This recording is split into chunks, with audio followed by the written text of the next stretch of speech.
What up, though? This is the Roar of the Lions UK podcast, the podcast where six Lions fans from around the British Isles get together to talk about anything and everything Detroit Lions. My name is Anthony Fitzpatrick, and I'm joined this evening by Ryan McCluskey, which can only mean once again that another week of college football has gone by. And this episode's coming out a little late this week. I do apologize for that. That was on me. Work has been a little hectic, but we have an awful lot to talk about this week. I mean, the upset radar actually broke this weekend because of the amount of teams in the top 25 that lost.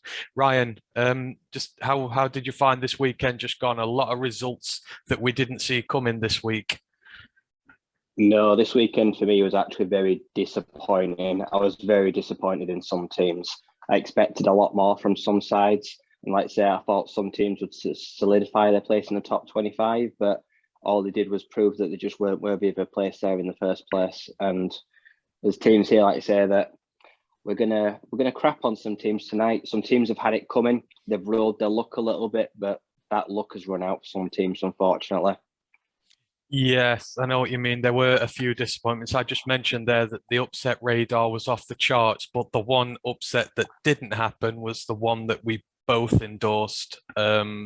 And we're going to talk about that shortly. But yeah, that team disappointed big time this week. So we've got a loaded show for you this week, as we always seem to do. We're going to go through the news first. We're going to go through some big injury news regarding the draft. A lot of shake up there because of what is going on. Then we're going to take a look at week 6 of the college football season. Again, so much to go in there. And then we've got a few audience requests afterwards. We're going to be looking at some cornerbacks, and we've also got a list challenge that me and Ryan have compiled together. One of our viewers has asked us to go and look for some guys who we might want to draft in certain positions, and we have done that. So there's an awful lot to go through. So we're going to dive straight down into the news. And the first, it's a bit of an administrative one here. So the NCAA Division I Council have approved a 1-year waiver from Tuesday that's going to allow college football teams to sign up to 7 players to replace those who leave. The current rules state that a team can sign no more than 25 players to a scholarship in any year. That includes incoming high school prospects and college transfers. But under these new rules, they will still be allowed to sign 25 players on the scholarship scheme, plus as many as 7 transfer players as well, not just high school guys, to replace those who transfer out in the first place. The transfer rules were recently loosened, so you'll forever hear us talking about players going into the transfer portal, moving on to different teams. It's a lot easier for them to move now, and because of this, coaches were concerned that they weren't able to replenish a roster if they had a potential mass exodus, if they lost people to the draft, if they lost people to transfer. You see some big teams really struggling this year just because of the amount of talent they lose, and also of them not being able to sign a full complement of high school prospects because they were having to sign transfer players in as well if they wanted to replace senior guys. This seems like a sensible one, I guess, there, right? Because as we've seen, a lot of teams do struggle because of mass exodus of players, but now they're still going to be able to get the talent of the future while drafting in a few more senior guys if they're looking for moves as well.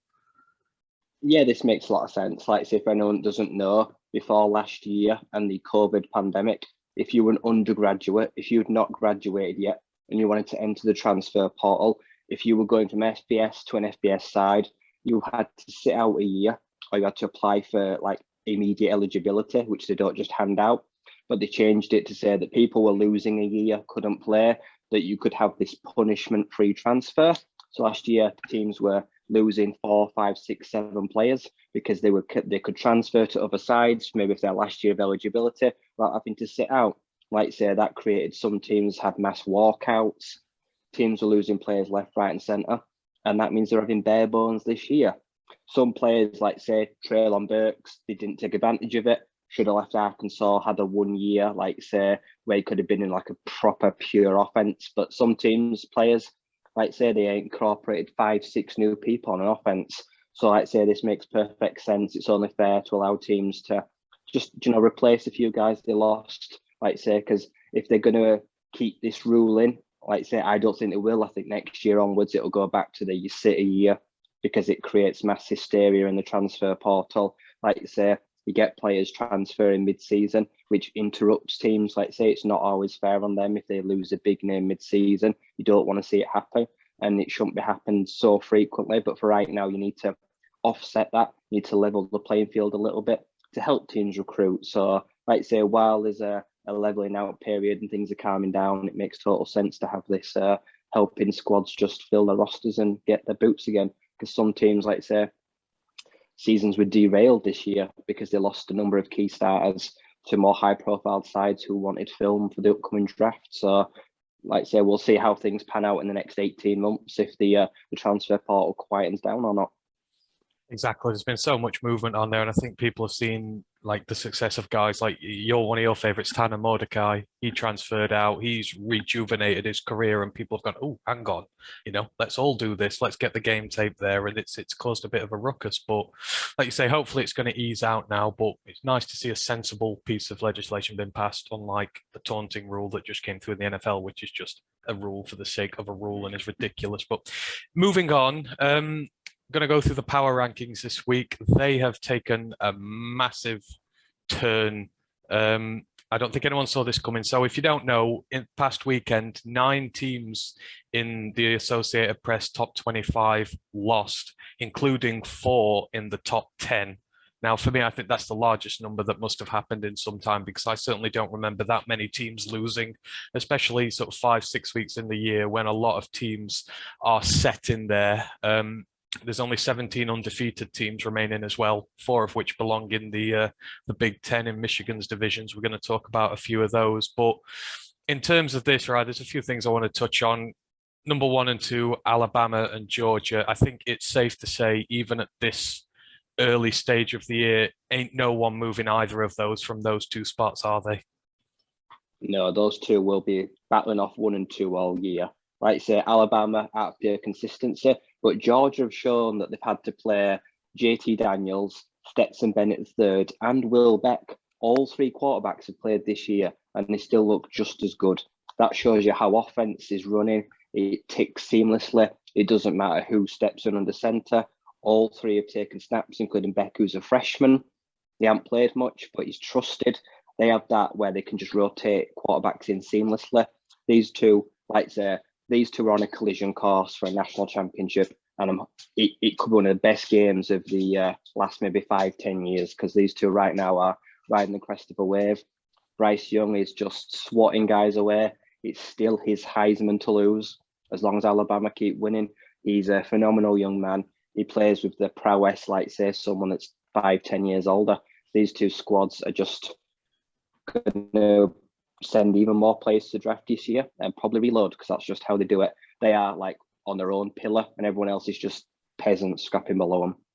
Yeah, exactly. Like you say, Alabama are just a well-oiled machine who don't seem to have any obvious deficiencies on that side. And Georgia, as you said, their game's predicated on that front 7 on the defensive line who just come in and go wham, bam, thank you, ma'am. And the opposition team are like, what the hell just happened? That front 7 is a fearsome sight, and they're going to win a lot of games based on that alone. As you say, they've not had JT Daniels for the stretch, and they're still winning easy. So, I agree with you. I think that's going to be the national championship game. I can't see any team coming close to these. I think there's going to be some pretty hefty defeats, even in the playoff, for any team who try to get in the way of those 2.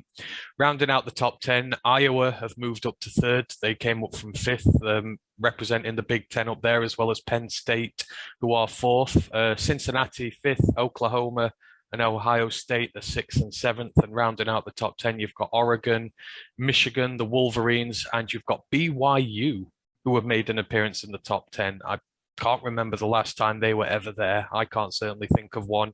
And then just outside, you've got Michigan State in 11th, in a glowing endorsement of the Michigan sides, who are both still unbeaten. There's 4 newcomers. Kentucky have moved up into 16th. They had a big win at the weekend that we're going to talk about in a bit.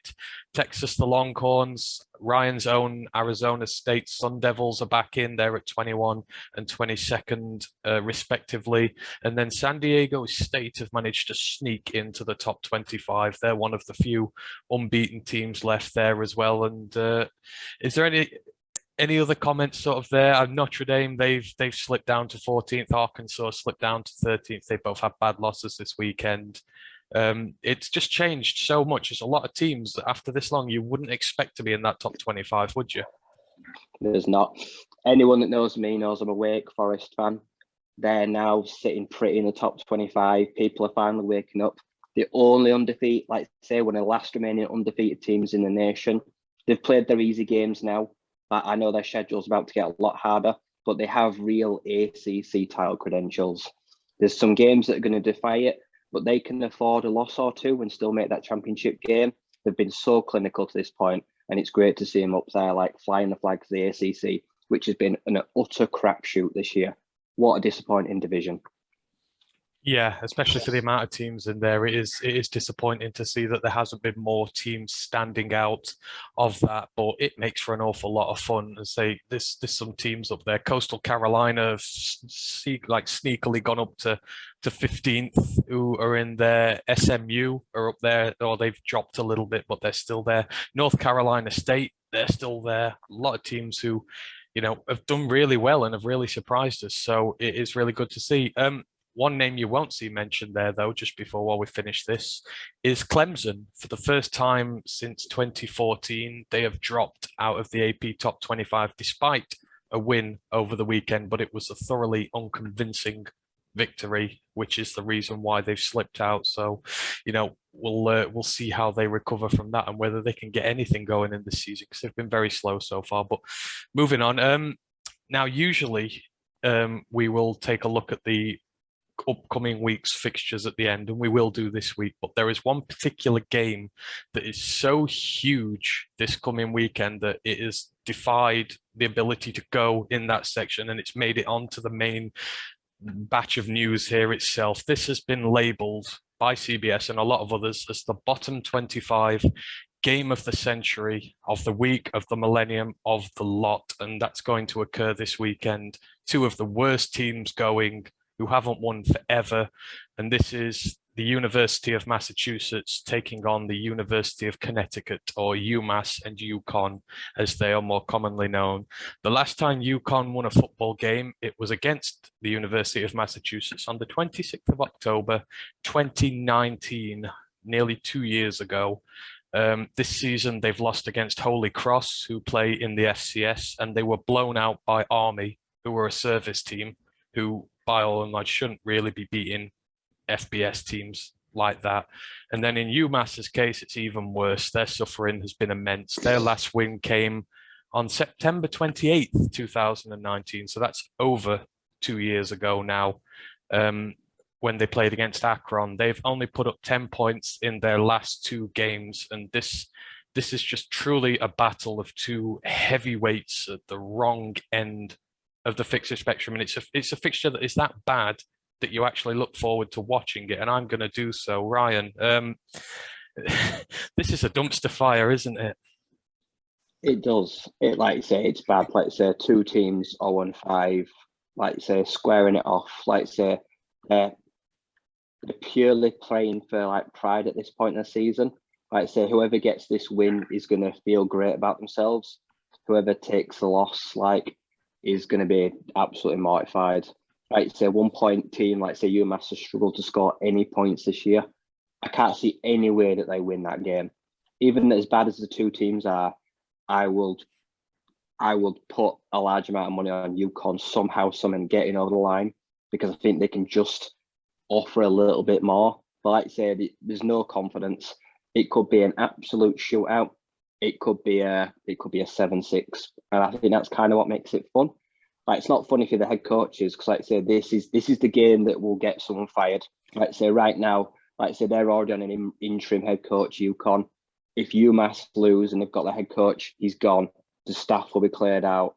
The fans, like I say, someone's going to storm the field, whether they're happy or not. Goalposts going to come down, and like I say, it's so bad it's good, which means a lot of people watch it. I thoroughly hope they televise this game just because of how much is on the line. This is probably the only winnable game for both teams all year, potentially. It's like I say, it resonates very much with our Lions. Oh yes. So I think maybe these two supersede those low depths at the minute. But yeah, I severely hope I can watch this. It's great when you get national media attention on your game, just not when you're that bad that they want to check you out just to see how bad you are. But hopefully we do get to watch that one, and we'll see what happens. Ending the news this week, just because we are recording on a Friday as opposed to a Wednesday. There's already been a couple of games this week. There's one ranked team who's played, and that was the number 15 seed Coastal Carolina. They put away Arkansas State 52-20. Grayson McCall went 18 of 23 for 365 yards and 4 touchdowns. And Isaiah Likely created a new record. He became the first tight end in Sun Belt history to catch for 4 touchdowns in a game. He had 8 passes for 232 yards and 4 touchdowns, as well as a 99-yard effort on the first play of the game. Ryan, Grayson McCall, when do we start talking about him as a player in the QB class for this upcoming draft? Because I absolutely love him as a quarterback, and I think there's a lot he can transfer up to the next level. Yes, he's got a lot of developing to do, but this Coastal Carolina offense have been putting teams to the sword for so long now, and he's a huge part of this effort. I thought Coastal Carolina were going to be a fluke. Last year, they were fantastic. I didn't assume that they'd be able to repeat it. Like I say, they've got DeJordan Strong, who looks fantastic. They sent a defensive end to the NFL last year, Grayson McCall, who looks like a really confident quarterback riding the crest of a wave. Like I say, and they're not beating mugs. Like last year, they picked up that game with BYU at the last second because they thought we're going to take them on.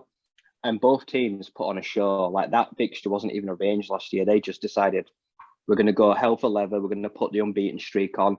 Like I say, it was a fantastic game. Like I say, and this year they're just handling business yet again. Like I say, they're really well coached. I know they've got a young head coach. I think right now you have to look at Grayson McCall as one of those proper projects that, like say, you could keep around for a few years. It could be someone like the next Gardner Minshew. Like I say, he could sneak into those 6th, 7th, maybe undrafted, but there's no reason this guy shouldn't be getting workouts and being on a practice squad next year. Like he's building up a very nice 2-year worth of tape. Get him to the Senior Bowl where he meets the NFL coaches. He's the kind of guy I think that coaches will probably fall in love with. He'll be willing to learn, take everything on board. He's got a good build, a nice arm. Isaiah Likely, his draft stock is shooting up for someone that's a bit undersized at 6'2", 240, 250. He's not the biggest guy. He's not the most explosive, but he is doing really solid work this year. And he's someone that's also getting a bit more attention going towards the draft. So I expect 2, 3, 4 guys from this roster are going to be on at least practice squads next year. See if any of them make it to actual 53 rosters. But they're actually sending some players to the NFL now. Like I say, and everyone from a neutral standing is becoming a Chanticleers fan. Oh God, yeah, I love to watch all the games. I try and make a point of watching every single one if I can, and yesterday was no exception. I mean, I just think Grayson McCall's playing so well at the minute. I would love for him to get drafted, and if he carries on this sort of form all season, then I can see a team going higher for him, especially if they want a developmental guy who they can turn into a real good player at the NFL level. So I'm rooting for him, and I hope he gets the attention he deserves. That's sort of everything for the news this week. We're just going to take a little look at the injury corner before we go into the reviews of the week, because there have been some bad ones this week. So we're leading off with one of the presumptive top 5 draft picks from this year, and that's LSU's All-American cornerback, Derek Stingley Jr. He is dealing with a recurrence of a foot injury that he picked up over the summer. He played the first 3 games of this season before re-aggravating that injury, and he'd missed the last 2 games because of it. It's now come out that he's had a procedure done to fix the issue, but there's been no timetable given in regards to his return to action. But it is presumed that his season is just about over, if not fully over. Stingley made the SEC All-Freshman team in his debut year in 2019, as well as winning the SEC Newcomer of the Year as voted by the Associated Press, and he made first team All-American as voted by the American Football Coaches Association, a feat he repeated again in 2020. And I believe even on draft analysts like Mel Kiper's board, he's up as high as 3 on the list of prospects going into this draft. Now, I know me and you have been a little bit more critical of him coming out here. What do you think this does to his draft stock? Is it maybe better for him having an inconsistent season to not be out there, or could this knock him out the top 5? I don't think this does anything to his draft stock. This injury is bad for LSU because they look crap. Like, if anything, he was just plodding along. They were dinking and dunking, winning, losing, inconsistency.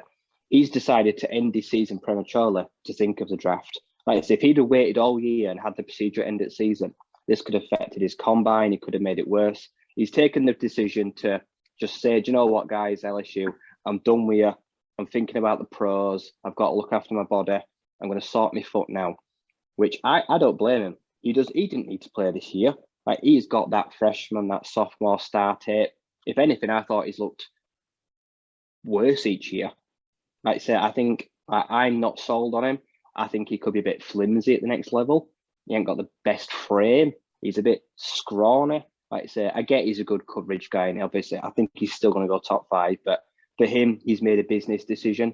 Like I say, and this will hurt LSU way more than it hurts him. But right now, he's got bigger priorities because the Tigers are just not competing right now. So, like I say, you could say he bailed on him. I think he probably could have played through it. But he could have returned this year, but he's chose not to. And I think he's done the right thing for his longevity of his career. Yeah, I think you raise a good point there. I mean, I think the last thing he'll want is questions about his long-term health. If he is playing with a consistent foot injury, that might concern teams going forward. So I guess the best way to alleviate that is get the problem sorted. Like you say, go to the combine, go to the Senior Bowl if you need to, and just prove yourself there. And then your draft comes round. But I'm with you. I'm not sold entirely just yet, and I'm not ready to pick a corner so high again in the draft. So hopefully, he goes high still, but just somewhere else. Moving on, the Oregon Ducks have suffered a huge double injury blow this week. Not even aligned to the fact that they lost this weekend as well, but running back CJ Verdell, who was having a hell of a season, has been ruled out for the rest of the campaign with a leg injury sustained in their game against Stanford at the weekend. He's scored a touchdown in every game this season so far, including 161 rushing yards and 3 total touchdowns against Ohio State when they upset them a few weeks ago. He surpassed over 1,000 yards in 2018 and 2019, and overall in his college career, he's just shy of 3,000 rushing yards, 27 touchdowns on 542 rushing attempts. He's also got 610 receiving yards and 3 further touchdowns there. And in addition to that, Oregon also lost safety Bennett Williams after he was injured in training last week. He's got 30 total tackles, 3 tackles for loss, a sack, 3 interceptions, one of which is a pick 6, and 5 passes defended. The injuries are mounting up for them. They already lost Justin Flo and Cam McCormick for the season last week with bad injuries, and these are another 2 really bad ones, especially CJ Verdell, around which so much that offense is based. Yeah, this just curtails, this ruins their season. Like, this takes them out of playoff contention for me. Like you say, because they used the run to open up the pass. I had CJ Verdell as my running back 4 in the NFL draft. This guy is going to be playing on Sundays next year. Everything goes through him. Anthony Brown is a good quarterback, but he relies very heavily on this run game. Like I say, they're depleted heavily. He's a great dual threat back because he's got that small stature. He makes guys miss because he's not that big. He's only like 5'9", but like I say, he carries himself really well. And I really worry what this will do for his stock next year, because he's someone that has had such a bright future and he's really flown under the radar. To say he's had nearly 3 back-to-back 1,000-yard years. I think, like I say, Oregon are losing bodies quickly, and I think they're Pac-12, like, they're hanging on to those title aspirations, but I think eventually they're going to be crawling over the line. Like I say, losing another safety. They're now like relying on Vernon McKinley very heavily. They've lost players and key players, like say that defensive linebacker, back end safety, and now a star running back. And they're not a pass heavy team. Like, they rely very much on this run game to get them through and manage the clock. So it's going to be interesting to see. I feel like they're going to struggle now in the upcoming weeks even more. Yeah, definitely. I say their offense is predicated on the run there, and he's out. I think Troy Dye, who's the backup there, he got nearly 100 yards in relief of him. But I was looking at the injury reports today. They don't play till a week on Saturday, and he's already been rated doubtful for that one as well with a shoulder injury. So that just, I don't even know who the hell's behind all them. It'll be all on the quarterback, and he's good at running, but throwing not as good, and you don't want to be putting more effort on him in that game. So yeah, trouble ahead for Oregon, it looks like, and they're going to be on upset alert, I think, against a few teams they've got coming up. To finish it off, Maryland. I hope I'm saying that right, Ferg. I've already done Arkansas, so Maryland standout wide receiver Dante Demas Jr. is also out for the season with a knee injury suffered in their game this weekend against Iowa, which we're going to move on to very, very shortly. He'd already racked up 507 receiving yards and 3 touchdowns in the high-powered offense of the Terrapins this year. And he's yet another wide receiver, a promising one, who's been injured on a punt return. His leg just went in all sorts of directions and it was horrible. But you think about Ronnie Bell a few weeks ago, whose season was ended on a punt return. This is yet another wide receiver who has very good aspirations in this draft. It may be a mid-round to late-round guy, but he shows an awful lot of promise on special teams and as a receiver. And he's another one who's going to have to overcome injury now and see what it does to his draft stock. Yeah, like I say, whenever you take so-called star players and put them on special teams, you're asking for trouble. Look at Jalen Waddle when he was returning all those kicks. He took a knock, like you say. He was badly injured going into that championship run in the NFL. Like, it's always asking for trouble. Maryland, like you say, this compounded their misery. We'll go into that, but it was a disastrous week. Like I say, this guy was one of the leading receivers in the nation, part of a 2-3-headed monster led by Talia Tungabailoa. It was a horrible injury. It looked bad. I imagine it's probably going to need surgery. And you just don't know what they come back from. Not everyone can just come back from injuries like this. Like, it's going to be a real uphill battle now because knees, from a guy that's quite tall and thin and lean, there's a lot of pressure on his knees already, and it twanged like an elastic band. And I just hope, like say, that he can make it back for next year and just rebuild whatever momentum he had, because he was riding the crest of a wave right now. Like say, to a team that's not got huge aspirations, but it's just more personal. Personally, it hurts the team, but it just hurts the player more. Yeah, he had a lot going for him in the draft this year, and it's a shame. So hopefully he can come back from that and get another go at it if he does decide to do another year instead, which may be the best thing with Taulia staying there a few more years. Right, so that's everything in terms of injuries, so the major ones. We're now going to move into the review for week 6. I can't believe this has come around so quick already, because don't forget there is a week 0, so we're technically 7 weeks into the season now. And there's a lot gone on here. Usually we'd start with the winners and losers segment, but there's been that many upsets this week that one will sort of sort itself as we go along. So I'll quickly hand out the awards and then we'll just get straight into the games because there's an absolute ton of them. So the beating of the week, obviously the win given out for the team by the biggest points margin. This belongs to Coastal Carolina this week for their game last week, not the one yesterday. They won 59-6 against ULM. That's a 53-point differential, so a bit lesser than in previous weeks, but still a big one in itself. The upset of the week. Now, Ryan's probably going to come up with another one here, and he could rightly so, because as I say, there's been that many upsets this week. But for me, the big upset was Stanford beating Oregon. That one finished 31-24 in overtime. Stanford had to drive to save the game. They drove all the way down the field, about 95 yards, managed to pull it off with a few seconds left, and then upset them in overtime. It was a result not many of us saw coming. I think Oregon were ranked 3rd before this, and they've been having a really good season.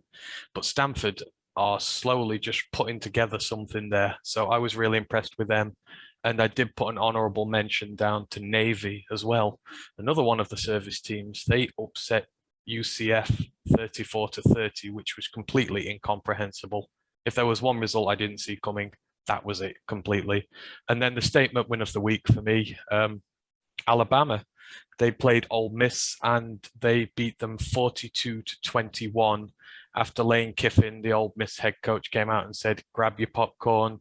We promptly did, and his team got slammed in a little bit of an embarrassment to him. Ryan, are there any of those you want to put any other games in for? Any nominations there? No, I'd say we hit the nail on the head this week. Like, it's funny because we should have seen this coming because Stanford upset USC, like, and hurt their title aspirations, and now they've just taken another scalp. And they're such an up and down, inconsistent team. It's just kind of odd. Like, I'm not confident this weekend. Like, say Arizona State, we actually have Stanford, and that worries me massively because they'll look at us as another ranked team to take down. They've got everything to gain. We have everything to lose. So I think you can put them potential upset alert again. And Bama was a weird game because Matt Corral did nothing wrong, but Lane Kiffin were making stupid decisions. Like, I'm pretty sure he went for, was it like on his own 33-yard line? He went for fourth down. There were fourth downs. Didn't convert, and didn't four. convert any. Like, he agreed, like, say, we're not going to punt. We're just going to keep going for it. And he made an absolute tit of himself. And I'm a big Lane Kiffin fan. Like, say, they made very easy work for Alabama, who just got great field position all the time. So, like, say, that didn't hurt Corral's stock at all for me because he didn't make any mistakes. Usually that kind of game, he'd throw interceptions, but he had a nice, clean game. The offense just didn't get outdone in the first half. But no, yeah. And Navy, like, say, a triple option team that don't know how to pass, going against the high-powered offense, even though it's missing Dylan Gabriel, UCF should never be losing in Navy. Not any week is that acceptable. The military service teams are good, but they play smash mouth, triple option run football. They just want to ram it down your throat, and they're one-dimensional, and they should be able to stop them. And they rolled over them like that. That one hurts UCF badly. I think when we talked about Dylan Gabriel getting injured a few weeks ago and how it was going to affect UCF, I don't think we ever thought it'd get this bad, though. Losing to a service side. I mean, not many teams do that, especially one of their level. There's no way they should be losing to them in a month of Sundays. So, yeah, great win for Navy. Can't say anything more than that. Props to them. And like I say, Matt Corral had a really good game, 21 of 29, 213 yards, a touchdown, one rush touchdown, no interceptions thrown. I think that keeps his stock quite steady. He had a good game. He just had a coach who seemed to grab the limelight and was eager to put one over on his mentor. But, his mentor has like a stupid record. Like he's like nearly 40-0 against his old head coach, against his old coaching staff, isn't he? It's ridiculous. Not one of them's ever managed to beat him. And he's just added. Yeah. Against assistants, but it was underneath him. He's 29-0, and against all his former staff, like say, he's nearly unbeaten in 40 games. Teams that have been lost, like no one gets the better of him. He's the Bill Belichick of college right now. No one comes and no one takes him down. No, and now Lane Kiffin looks really stupid, and he better hope that Ole Miss bounce back quickly because they've got another big fixture coming this weekend, which fans are going to expect them to win, and if they don't, then he's going to be in a lot of bother. Okay, let's move it on to the games now. Then, usually for this sort of section, I'll jot down 5 in the notes to give us something to go at because that's usually the ones that stand out. This week, I've put in about 12, so we may not dig down as deep into them as we normally do, but there's an awful lot to go in here. And I think the first one we've got to talk about was our busted upset alert last week, and that was, of course, Maryland, who played against Iowa. Maryland's high-powered offense under Taulia Tagovailoa, coming up against the Iowa defense, which is an absolute wrecking machine this year. I mean, the amount of picks and turnovers they get is ridiculously high. And it was Iowa who came out in this one on top by the grand old score of 51-14. Now, just to put this into context, so in Maryland's case, Taulia Tagovailoa, he threw 16 of 29 passes, 157 yards, 2 touchdowns, 5 interceptions. Now, this is a guy who, before this game, was 10-1 on his touchdown to interception ratio. 10 touchdowns, 1 interception. He threw 5 in this game alone. He was pulled in the fourth quarter, and even his backup, who only had 8 attempted passes, managed to throw a pick as well. And they only managed to get sacks on Spencer Petras, the Iowa quarterback, twice. They didn't do anything on defense whatsoever. Iowa, on the other hand, Spencer Petras, he had a solid game. 21 of 30 for 259 yards, 3 thrown touchdowns. He rushed for 2 touchdowns himself. Tyler Goodson, the running back, he really stood out in this one. He had a great game, 151 total yards and a touchdown. And this Iowa defense, man, 6 interceptions, all from different guys. And the really weird part about this, they didn't have a single sack on Taulia, but they had 6 interceptions. I mean, this defense is legit, isn't it? I mean, you can say anything you want about Petrus and the offense and whether it might be able to carry them or not, but this defense is just killing teams. Yeah, this defense is gonna take them to a Big Ten title game, no doubt. And this defense is worthy of a playoff spot on its own. Whether they'll get there, I don't know. Like I say, it's going to count the offense. But right now, what I said on Twitter, while like I say, I was talking to people, a lot of people liked Maryland this game. And I said they had to protect the ball, and they didn't. Like I say, no sacks. These were pure coverage interceptions. Like, they were all there. They covered them. They had a blanket on these receivers. They didn't generate that much pressure. Most of these were all mental errors. 6 interceptions. This game was terrible for Taulia and his backup. Like, they had sometimes a clean pocket. You were just seeing stuff that weren't there. Like I say, these Iowa defensive backs, they are producing NFL caliber DBs and tight ends in the last few years. I'm going to talk about one of them later, but yeah, this defense, the offense didn't have to do anything because they were getting great field position. When you get 6 turnovers, you can easily get 3 or 4 touchdowns because they just give you that ball and just take so much relief off the offense. Spencer Petrus is blessed with a defense that can get in the ball in his own half or in the opponent's half whenever they want. Like, it's going to take someone really special to carve up this defense. And so far, no one has stepped up to the plate. No, so just to put it into perspective, so Phil Parker, he's a former NFL defensive back. He's the defensive coordinator there. This season, through 5 games, they have 16 takeaways, 16 interceptions, forced fumbles on there. And I mean, against Maryland, as I say, they had 6 interceptions. They had a fumble recovery as well. Out of all 20 takeaways, 16, sorry, they've got, oh God, where's it gone now? So they've turned them into 75 points. The defense has directly contributed 20 of these points. They scored 3 touchdowns and they've got a safety. I mean, Jesus Christ, that is a juggernaut there, isn't it? And like you say, there's not gonna be many teams who are gonna be able to put forward the firepower to break it down easily. No, like I say, if you think about 16 turnovers, do quick maths, like I say, that's just over 3 a game. 130, 140 points potentially. And they've turned, like say, nearly 80, they've turned nearly all those into 80 points worth of touchdowns. So their efficiency on the offense is climbing because, like I said, they're getting the ball in great spots. They've turned most of them into all scoring drives. That's all you can ask for from a defense. They stifle teams. Like I say, they control the clock as well. If you keep giving the ball away, you just let them use Tyler Goodson and he will run down the clock, especially in the 4th quarter. Look at Iowa State. They needed to kill plays. They needed to get stuff happening. But late in the game, turnovers turned into just running the ball and kneeling it out. Like I say, it's something that can carry an average offense. I'm not saying an average, but an average offense can be carried by an elite defense. They say defense wins championships because it does.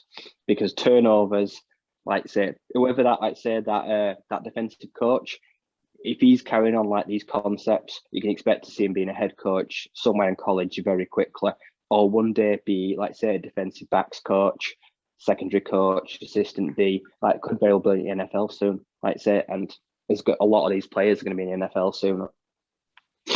Yeah, you're absolutely right. I mean, there's a lot to love on that defense there, but I will shout out some love for Tyler Goodson. I was really impressed with him.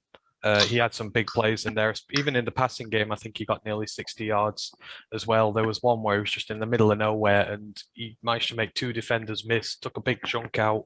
I think he's one we're going to be seeing a lot of going into the future. But yeah, that was a big blowout and a big disappointment from our point of view. Because we've got a few to go through, just touch on the Stanford game now. We have mentioned it as the upset of the week. Stanford 31, Oregon 24. This was unranked Stanford against number 3 ranked Oregon, who had looked unstoppable so far. The game turned in the last few minutes when Kayvon Thibodeau got ejected for a targeting penalty. Him and one of the other defensive backs sandwiched Tanner McKee, the Stanford quarterback, and he got ejected. It was a very contentious call. I didn't think it was targeting. I thought Oregon were harshly done to on a few calls, especially on that drive. You know, it was almost Lions-esque the way they were getting penalized for stuff that I didn't think was the case. But, you know, Stanford were able to get up the field off the back of that with no Kayvon there. They had no pressure going on the quarterback, and they managed to level it up. And then they went into overtime and they went straight down the field, drove it in. They made it look effortless. I've been really impressed with Stanford. I wondered how they'd react to losing Davis Mills last year because he was a quarterback I liked. But Tanner McKee's really becoming a favorite of mine really quickly. He went 20 of 36, 230 yards, 3 touchdowns. That hit he took from Thibodeau and the other guy was huge. He literally got sandwiched and hit to the ground, and he was in pain. He had to come out I think for about 1 snap or something like that. But, you know, he took a huge hit. He was in a lot of pain, yet instead of staying on the sidelines, he came back in. He showed a lot of toughness to shake that shot off and lead his team to what was a shock victory. And this Stanford side looked decent. They had 4 receiving options who all went over 40 yards on a minimum of 3 receptions. So he's got a lot of targets that he obviously is trusted to throw at, which is always good for an offense when you don't have really elite guys on there. You need a good set of above average guys, which they have. And the defense is steady. On Oregon's side, you can tell they struggle in the passing game. Anthony Brown, the quarterback, he went 14 of 26, 186 yards and an interception, no throw-in touchdowns. He did get 2 rush touchdowns, but on the flip side, they only have 1 receiving option who went over 40 yards, and that was just on a single throw. Obviously, they've lost CJ Vidal now. They're in a lot of trouble, and Kayvon got ejected. So he misses the first half of the next game, as well as, you know, possibly costing his team in that one. What did you make of this? Did you have a chance to watch this one? I did, and it was a great game, and I like the look of Stanford this year. And as I say, Tanner McKee's fast becoming a favorite of mine. I did. I watched the second half. Like say, when you see toughness, like say from McKee, you think of Andrew Luck, like he shrugged it off, like the decent body, came straight back in, marched down the field in overtime. That was very Andrew Luck-esque. Like he didn't even, if he stood in the pocket, he's going to take the shots. Like say, he's got a good arm. He's reasonably accurate. Like he's kind of like say a one-man show. Stanford don't have any stars. There's no real big names this year. He's working with a above average supporting cast, and they're just finding ways, like say, capitalizing on penalties. Oregon, like you say, they won't be happy. Like how well they helped him on that last drive, those needless calls. Targeting is a huge thing this year because it's getting thrown more than ever. Everything, like you say, you'll see plays that look fine, and there'll be a guy like suddenly looking at TV screen, they don't even call it on the field. Suddenly they're reviewing for targeting. From who, where, what? Like it's just getting silly. It's pissing me right off. All the ejections, like there's just no need for it right now. But no, they should have, like say, on that drive, they didn't keep it together. Oregon, they lost their heads. Like say, Thibodeau will be disappointed because he's a leader, and they're just too one-dimensional. Like say, Anthony Brown is going to get hurt. He's always trying to leave the pocket, scramble, throw on the run. He's not a pocket passer. Someone is going to light him up, like say, and then they're going to have no one. Like they've got to do a better job of getting a running back in, protect him. Oregon right now just don't have the firepower, and they've barely got the bodies. Stanford, incredibly inconsistent. Like I say, we could beat them this week. I have no idea what to expect from week to week, but you know they're going to be a tough game, and they're going to be a party pooper. They could very well sneak into a Pac-12 championship game because there's very little consistency all over. So no one's going to want to play them, because they're just there to spoil the party and just upset people, and they're doing a good job of it. Well, that's it. Now Oregon have lost that Pac-12. Both conferences are just wide open now, aren't they? There's no undefeated teams left, I believe. Am I right in saying that they've all suffered a loss now. So it's going to be very interesting to see how that one develops. So yeah, that was Oregon and Stanford. I'll move on to one of your favorites now. This was a barnstormer of a game between two very high-powered offenses. Wake Forest playing Louisville. This finished Wake Forest 37, Louisville to 34 in a game that was expected to be high scoring, and it delivered. I'll let you take this one, right, because I know that Wake Forest are a big favourite of yours at the moment. Yeah, this was a clash of styles. Malik Cunningham he's like Lamar Jackson 2.0. You see him play. He plays on the run, shovels, tosses. Like say, he's a very dynamic playmaker. Everything goes through him. And in Wake Forest, you've got a very competent, calm Sam Hartman, great pocket passer. Also a very solid defense. These two just trading blows. Like say, going into the fourth quarter, they were both level, I think at like 27. It was just end-to-end play. I watched it. It was a barnstormer. It was great to see two ACC teams that no one predicted. One of them was going to lose their undefeated start. Unfortunately, it was Louisville. Like this would have been very worthy of going to overtime. I thought at one point it was gonna, but I think you just seen the true resilience of Wake Forest. They know that they've got a chance to do something this year. Like say, so Louisville, like everything's still to play for in the ACC. These two teams are just capitalising on the big boys struggling, and it was just an all-round fun game. Tons of yardage. Like I say, there's draft prospects on both sides of the ball, and it was a really great high-scoring game.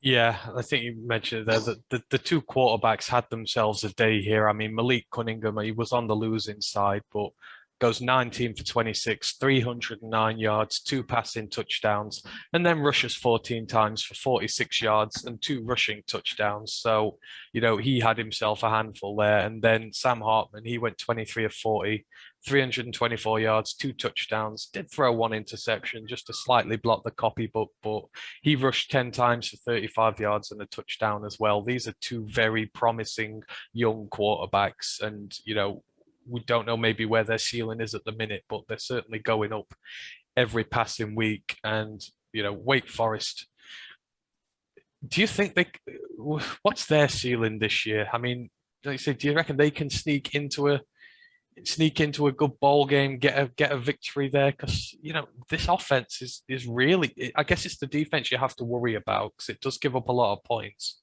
but the offense scores a ton every week, it seems. Yeah, the offense seems to somehow, like say, dominate games and dig them out of it. Like say, they're going to get a great ball game. They're already nearly within 1.5 games of bowl eligibility, as are all undefeated teams. So they're going to get a bowl game. I've looked at their schedule. By the time they meet, I think it's North Carolina. I have them at 7-1.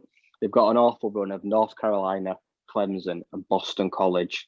Like they've had that to stretch. That's to finish their season. But you've got to look at those teams, and like you've got to think they're there for the taking.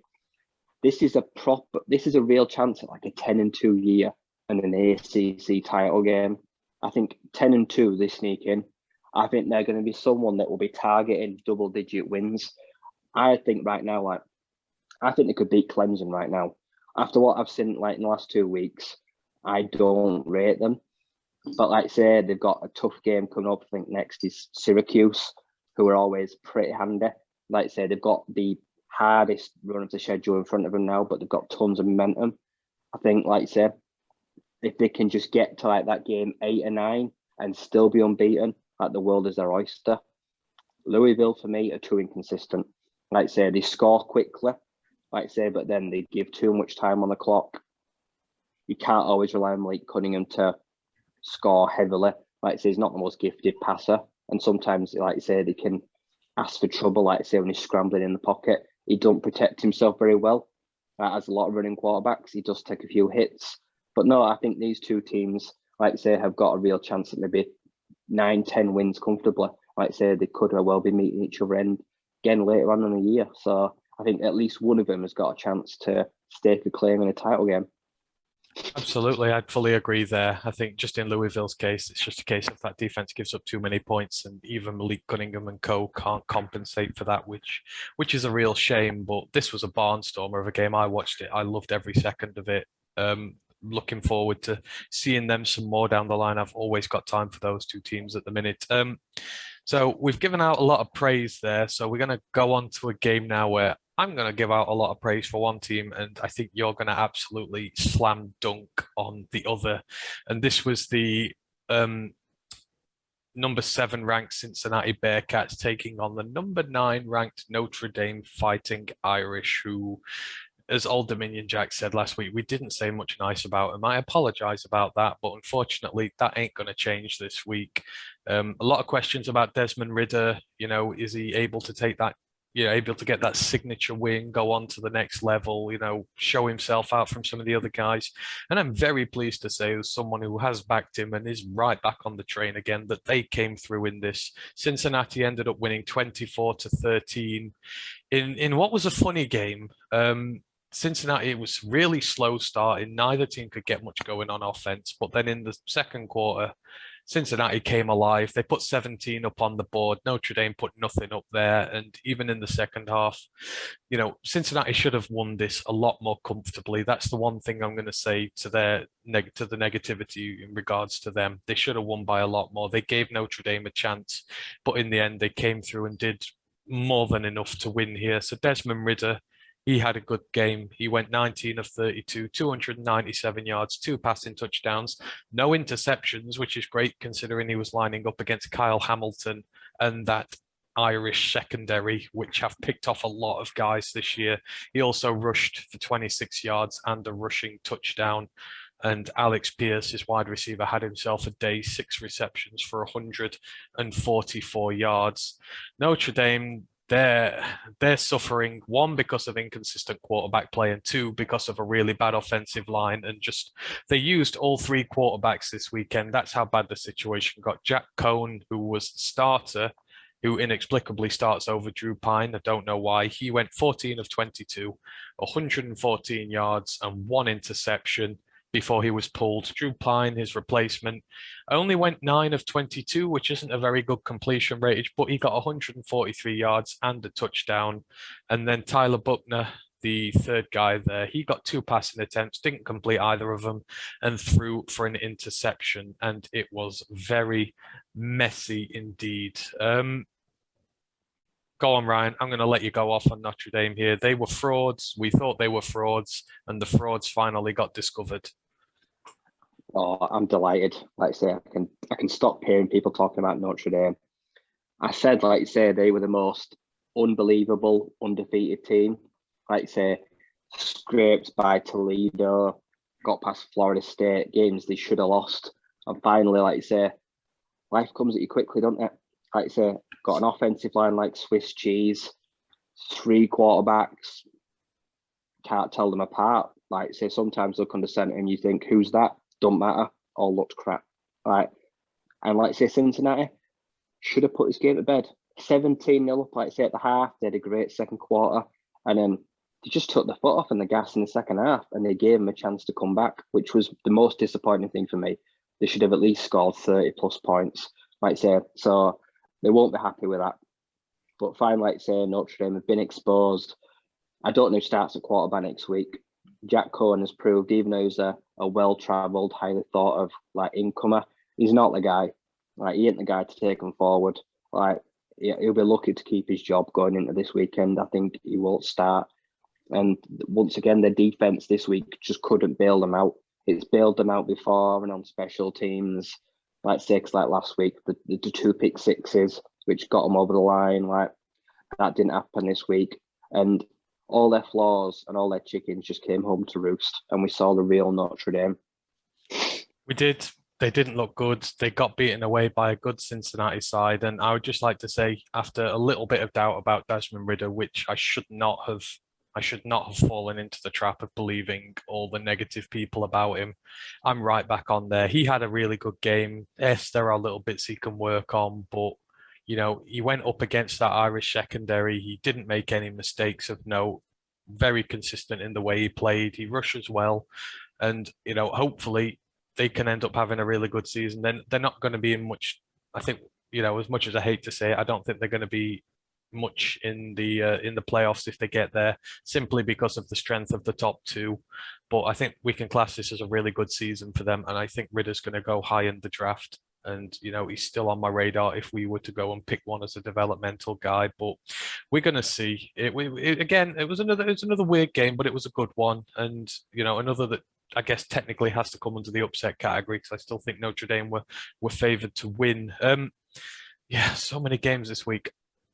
Your team caused an upset this week. I know, and maybe to you it might not have been, but UCLA, Arizona State, you did come into that, I believe, as underdogs. They were ranked at the time. There were concerns about that offense and how good they can be with Zach Charbonnet and that, but in the end, you dealt with them pretty convincingly. It finished Arizona State 42, UCLA 23. What did you make of Arizona State's performance in that one, and what did they do right to nullify that UCLA attack? Well, Charbonnet started a good game. Like I say, we didn't manage to slow down the run all that well, but Dorian Thompson-Robinson struggled. We managed to contain him, keep him in the pocket. He didn't get too much in the passing game. Like I say, it was key controlling the ball. Like I say, from an Arizona standpoint, when we win games, Rashad White, Chip Traynham, and Daniel Nagata, we've got one of the best three-headed running back monsters in the country. We're running the ball right now so well, and that takes so much pressure off Jaden Daniels, who also had a great game last week. No interceptions this week. Like I say, he managed to find his mojo back on the passing offense. Ricky Pearsall, he had himself a fantastic day. Like I say, grabbed himself some touchdowns. He's a really underweight wide receiver, and it was probably the most complete performance of the year. I did worry about UCLA coming into this game. I thought, this has got a lot of potential. Sometimes when we need to win, we underwhelm. We don't always deliver. Like I say, we're going to have to follow it up with another big performance. Like I say, this time we're now facing a more, I'd say, prolific quarterback in Tanner McKee. But no, I was very happy on all sides of the ball from there. Like I say, and now, 4-1. There's a few other teams like Oregon State, but this will hurt UCLA. That loss hurt. They didn't want to lose that game. Conference play is so important when you've got a few teams that are all got 3 or 4 wins. We're 2-0 in conference play where it really matters. There where you can't take losses. Like I say, the schedule for us, it's getting tough. Like I say, we're coming to these conference games now. I think we've got a real chance at making the title game. I'm not saying we're going to win the Pac-12, but I want to win the division. I want to win the Pac-12 South because it's been a while and we're ticking over very nicely. And there's a few players that are looking like they're going to be drafted, which is always nice because we picked up in the last few years. Got a few guys that have been picked. I'm hoping there's going to be a few more this year. Yeah, it was an odd one on UCLA's part. Like you say, Charbonnet still got some good yardage. I think he managed about 80 yards. Thompson-Robinson, he had about 90, and he threw for 235 and a touchdown. Didn't throw any picks, but it just didn't have the usual va-va-voom of that offense that we used to. They started off really hot. They've completely slowed down now, but I think I agree with you. Your team came into it. The quarterback cut out the silly mistakes. They just played to their strengths. They ran the ball, meant they could throw it better. And, they just completely and utterly nullified them. So, fair play. And, they need that result going against Stanford because that's going to be another tough one. But if they beat that, then I think you're really justified in thinking that the divisional title's there to be won. So, good fair play to them, and hopefully they'll do well this weekend. Speaking of teams who've lost momentum, this is another upset one this weekend, an unranked team over a ranked team, which has actually seen this team drop out the top 25. And it's a case of another quarterback going down to injury and a team suffering. We mentioned this last week, but Texas A&M, no Haynes King there, relying on Zach Calzada. They lost in a big upset last weekend, and they've lost again this week. They lost to the Mississippi State Bulldogs, 26-22. Both teams now sit with a 3-2 record. Texas's season is done in terms of trying to get to any sort of postseason or do anything relevant. Zach Calzada, 12 of 20, 135 yards, 1 touchdown, 1 interception. Not great stats by any means of the imagination. Isaiah Spiller did all right in the rushing game. He went 16 for 100 at 6 yards per carry, but they could get nothing going in the passing game whatsoever. Running game, he got a touchdown. He got a rushing touchdown to Zach Calzada, but there's not a great deal going there. Mississippi State killed them through the air. They only got 40 yards in rushing, Mississippi State did, but quarterback Will Rogers, 46 of 59, nearly 60 passes he threw, 408 yards, 3 touchdowns, led by Makai Polk, who got 126 yards, 2 touchdowns there. Right, we were told this Texas A&M defense was meant to be good this year, but they've just had death by air raid in this one, and their season has it's not derailed, it's just flat out crashed. Not even derailed. This is a complete and utter destruction of their season. Texas A&M are a perfect example of a team that doesn't have a backup plan. There's no plan B, C, D. You can't just lose your starter and everything goes to crap. Like Haynes King, everyone thought, this kid's the real deal. We've got a defense that's like top 5 in the nation. We're making a playoff run. Oh no, King's got hurt. Like quarterback's gone down. We can still ride on this defense. Nope. Like say, they got taught a lesson the hard way. They went to the Mike Leach hard school of knocks. Hard school of knocks, like I said, air raid football. Will Rogers is a very interesting quarterback. He has got a fantastic arm. He's got a good build, and he was just slinging it. Like I say, he was testing those defensive backs, and they failed miserably. They couldn't cover anyone. Like I say, everyone was just running free crossing routes. They had no idea what was going on half the time, Texas A&M defense, like I said. And to say it was only 26-22 doesn't tell the whole story of how bad Texas A&M were, that they were just within one score. Because like I say, they didn't control the clock. They didn't manage to run the players. Like I say, this quarterback attempted nearly 60 passes, 0 pressure. He stood in that pocket all day and you could just draw a square around him. No one got past that offensive line. There was no pressure. It was an awful game. And Isaiah Spiller, I feel sorry for him. He's working on his draft stock. He's doing as best as he can. He's getting no help on that team. Like I say, their defense is pivoting to, like say, they're collapsing. If they finish under 500, that will be a disaster. Oh God, absolutely.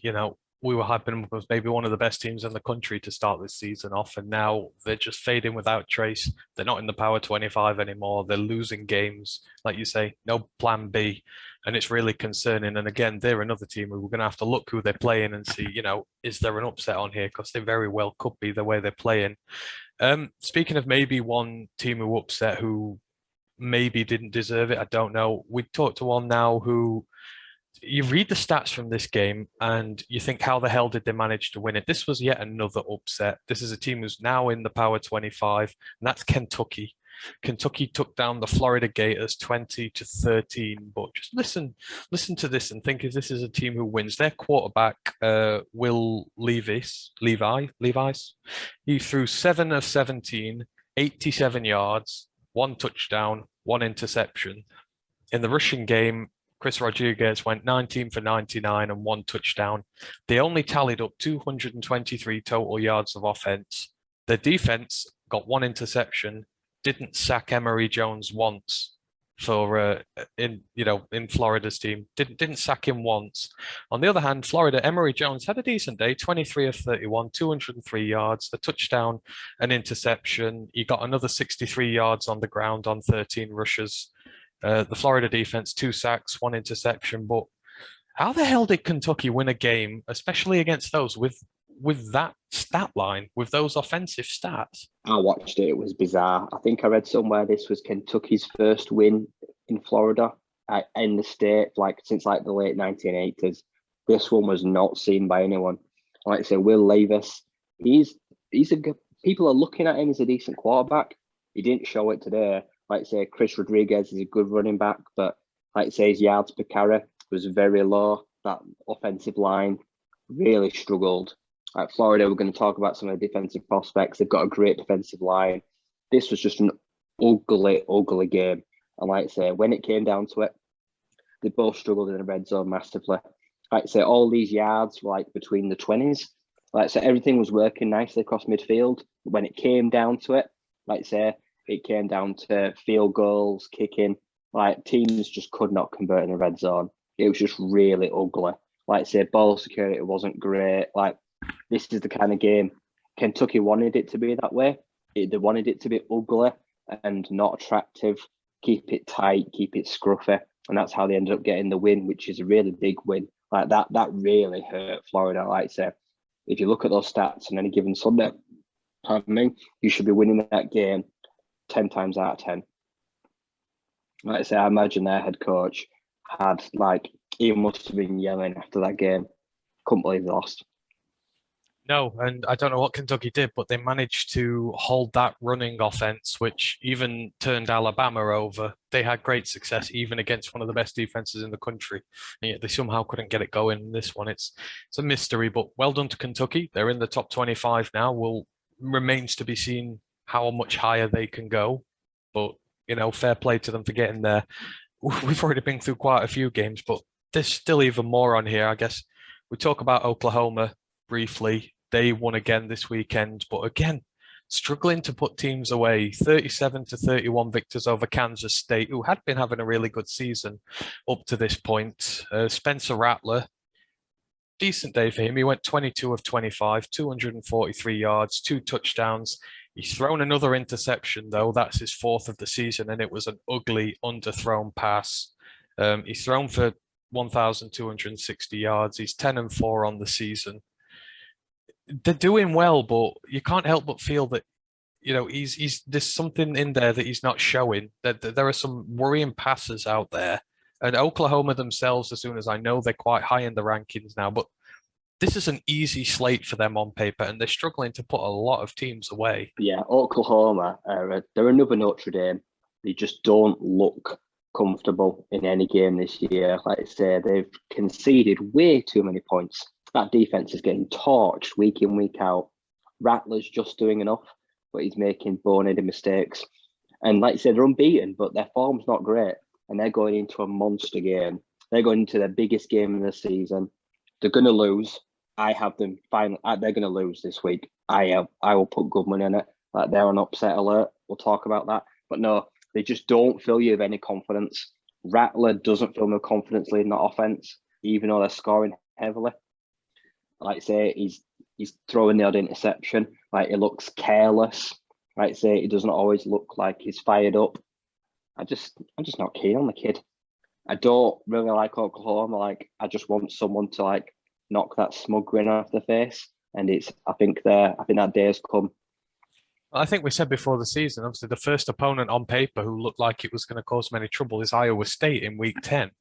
Before that, their schedule, given recent historic results, was very easy, and they've struggled a lot. I mean, fair play to Kansas. Kansas have had a good year. Kansas State. Sky Thompson was back for them. He threw 320 yards, 3 touchdowns, no interceptions, didn't do anything wrong. Deuce Vaughn, the running back, got 155 all-purpose yards, a touchdown.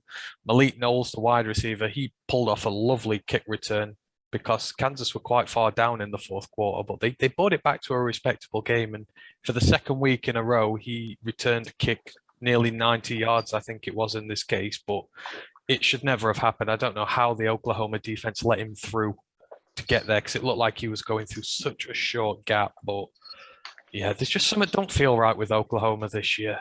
The schedule, how they're doing, there's something wrong. And as Ryan said, we're going to talk about them later. They might have some issues this weekend. That lucky streak might be about to be over. Still look on here, and there's more games. So for Ash, who's one of our regular listeners on here, we were talking to him last week about how poor Florida State had been heaping on the misery for him, as well as the Lions, and it wasn't a pretty state of affairs for him. Well, we're glad to say this weekend that Florida State have finally won a game, and to be fair, it was an absolute barnstormer of a game against Syracuse. They ended up winning 33 points to 30. They were tied pretty much all the way throughout this. Florida State got a field goal in the first quarter, but in the next 3 quarters, they evened each other out. They scored the same amount of points in each quarter. There was absolutely no sort of separating them. Jordan Travis had a decent day. He only threw for 131 yards, 2 touchdowns, and an interception, the Florida State quarterback, but he rushed for nearly 120 yards off just 20 carries and did enough for his team to get them over the line. Syracuse are a weird team this year. They're 3-2. I mean, some weeks they look absolutely amazing, some they look bad. Garrett Schrader, their quarterback, had a good week. He rushed for 137 yards and 3 touchdowns. Sean Tucker, their actual running back, rushed for 102 yards. They just couldn't really get it done in the passing game. Schrader only threw for 150, a touchdown and an interception. But Florida State have had a rotten season, and you're worried that they were going to throw this one away as well. But finally, they managed to crawl over the line and get a victory in the bag. I didn't want them to win. I've enjoyed their demise. It's been long coming, like I said, they've been awful. This game was very much like the Wake Forest Louisville game. They just matched each other stride for stride, blow for blow, back and forth. Like I say, on that last Syracuse drive, I thought they had this in the bag, but no, they just stalled at last minute. I did worry, like I say, I thought Florida State, like they were killing time. Like I say, Ashton, I was nervous, like they're waiting for that field goal. But no, they got it over the line. When the first win of the season comes, you don't care how ugly it is. You don't care what fashion it comes. Mike Norvell will be breathing a huge sigh of relief. All it's done is bought him a little bit of time. They need to follow it up with another win. But like I say, they took advantage of an inconsistent Syracuse team. And like I say, this hopefully could try be the catalyst for getting a few more wins for the year, so it's not a total disaster. Like I say, it was just good to get the monkey off the back. Sometimes you just need that first win because it wasn't pretty. The fans still aren't happy. Like I said, it's going to be still a struggle, but end of the day, they took a little bit of bragging rights. So for them, like I say, they'll feel really relieved that they've managed to finally get rid of that goose egg. I was just worried for Ash's mental state because he was, they were that close to winning and then they nearly gave it away. And I was just like, if they lose, the poor guy's just going to be in such a state. But it was great they were able to come through. I mean, the quarterbacks, this was weird. They threw for 281 yards and 3 touchdowns combined. Combined rushing, they rushed for 250 yards and 3 touchdowns between the pair of them. I mean, it can't be that often in a game when quarterbacks rush for 31 yards less than their combined passing total. I think they're two very run-happy quarterbacks at those teams, aren't they? Yeah, the passing offense has just failed all year, so they just abandoned it, and it seemed to work. Like I say, Syracuse, like I said, they couldn't stop anything. They just got gashed outside, inside, through the middle. Like I said, Florida State just took advantage of, like I said, them being unable to stop the run. Like I say, they stuck with it and they managed to ride it all the way to a narrow victory. So, like I said, we'll see if they can keep it up this weekend. Yeah, absolutely. Just finishing this off because we've spent a lot of time on this weekend's one now. Just to say one fairy tale season took a bit of a hit, and we've talked a lot about Fresno State and their quarterback, Jake Haener, this season. He's having an absolutely amazing year, or he was. He sort of come unstuck a bit this weekend. Fresno State fell to the Hawaii Rainbow Warriors, 27-24. Haener threw for 388 yards and 3 touchdowns, but he also threw 4 picks as well. Now, he's had a really good season, but he did look out of sorts today. They weren't really helping him in the running game, and he was 28 of 50. He's had to attempt nearly 50 passes in that one, and it came back to bite them finally. He's a little bit of bad luck came his way. Fair play to Hawaii. They had a decent game. Their running game did get going, and they were able to put them away, but it was a disappointment for one of the early stars of the season, wasn't it, this one, Rye? Yeah, because Hawaii are not a good team.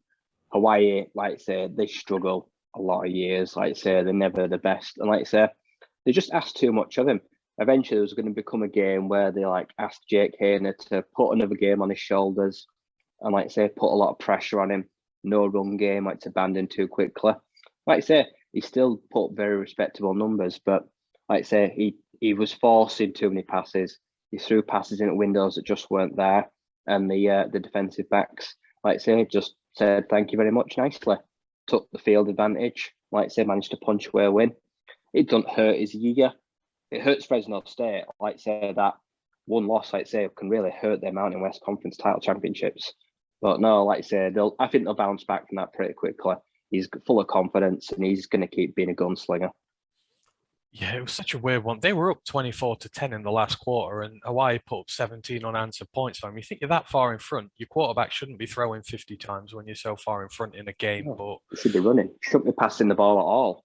Exactly, and it just you wonder why it happened. He rushed 9 times as well, so it's just like Jesus, give the guy a break. He's having a great season. Don't put it all on him to win games. So that's a lot of the games we could. There could have been more we go to, but we've got a lot of stuff still to get through. So just quickly finishing this off, your 5 to watch you had at the start of the year. Did anyone stand out this weekend, or was it a bit of a quiet one for them? I know one guy will have done well, our quarterback. Yeah, like I say, Malik Willis. Like I say, he had a nice tidy week. Like I say, pretty much consistent again as he is on the ground. Like I say, more rushing yards, more rushing touchdowns. I think, like I say, he's looked better this year as a rusher than as a passer.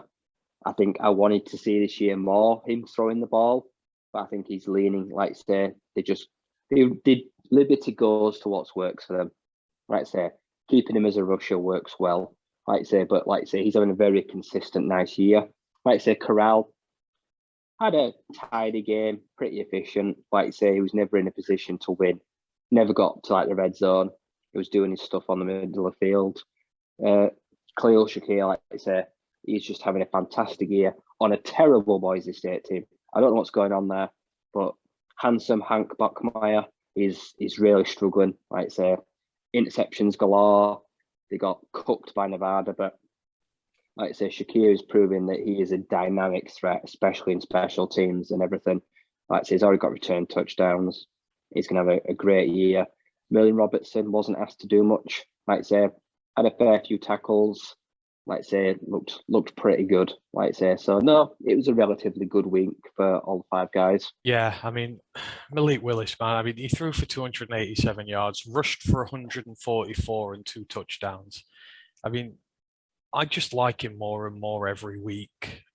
I mean, I don't know about you, but I don't want to give up a pick early for a quarterback, but I can't help but love him and want to draft him. I don't know about you. Well, it's one of them things.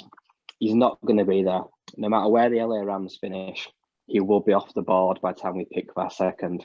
So it's time to, like say, decide to like put up or shut up. How high do we take him? Do we want to take him at number 4? Is that too risky? Or do you want to trade back and just hope he's on the board? Like say with the first pick, it's going to be a really hard decision. I really like him. He's just not going to be in that range of where we are because we're going to stink. At this rate, we're going to be picking top 2. Like I say, it's not looking good. I'm going to be really upset. Like I say, I love Trey Lance. He's going to start this week. This kid reminds me of Trey Lance, just without, like say, less stock here, but he's got a better arm. There's more accuracy here. Like say, I love him. And I would love to see him out. For everyone that doesn't want the Lions to go quarterback this year because they think it's not a great draft, like just go watch Malik Willis, watch Liberty. They signed, like say, a deal, like say, with a channel to have all the games broadcast. You just see how dynamic he is as a dual threat weapon.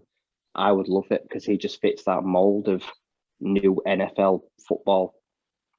Oh God, yeah. The dual threat quarterback is the way forward, and he's the next big thing at dual threat quarterback. And the more time that goes by, the more I'd be happy with giving away whatever position we have for him if we were to go that way.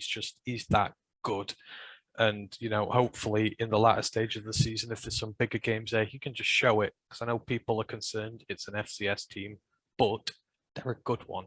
And Trey Lance has just shown that, it doesn't matter where you're from. If you've got the ability, go for it.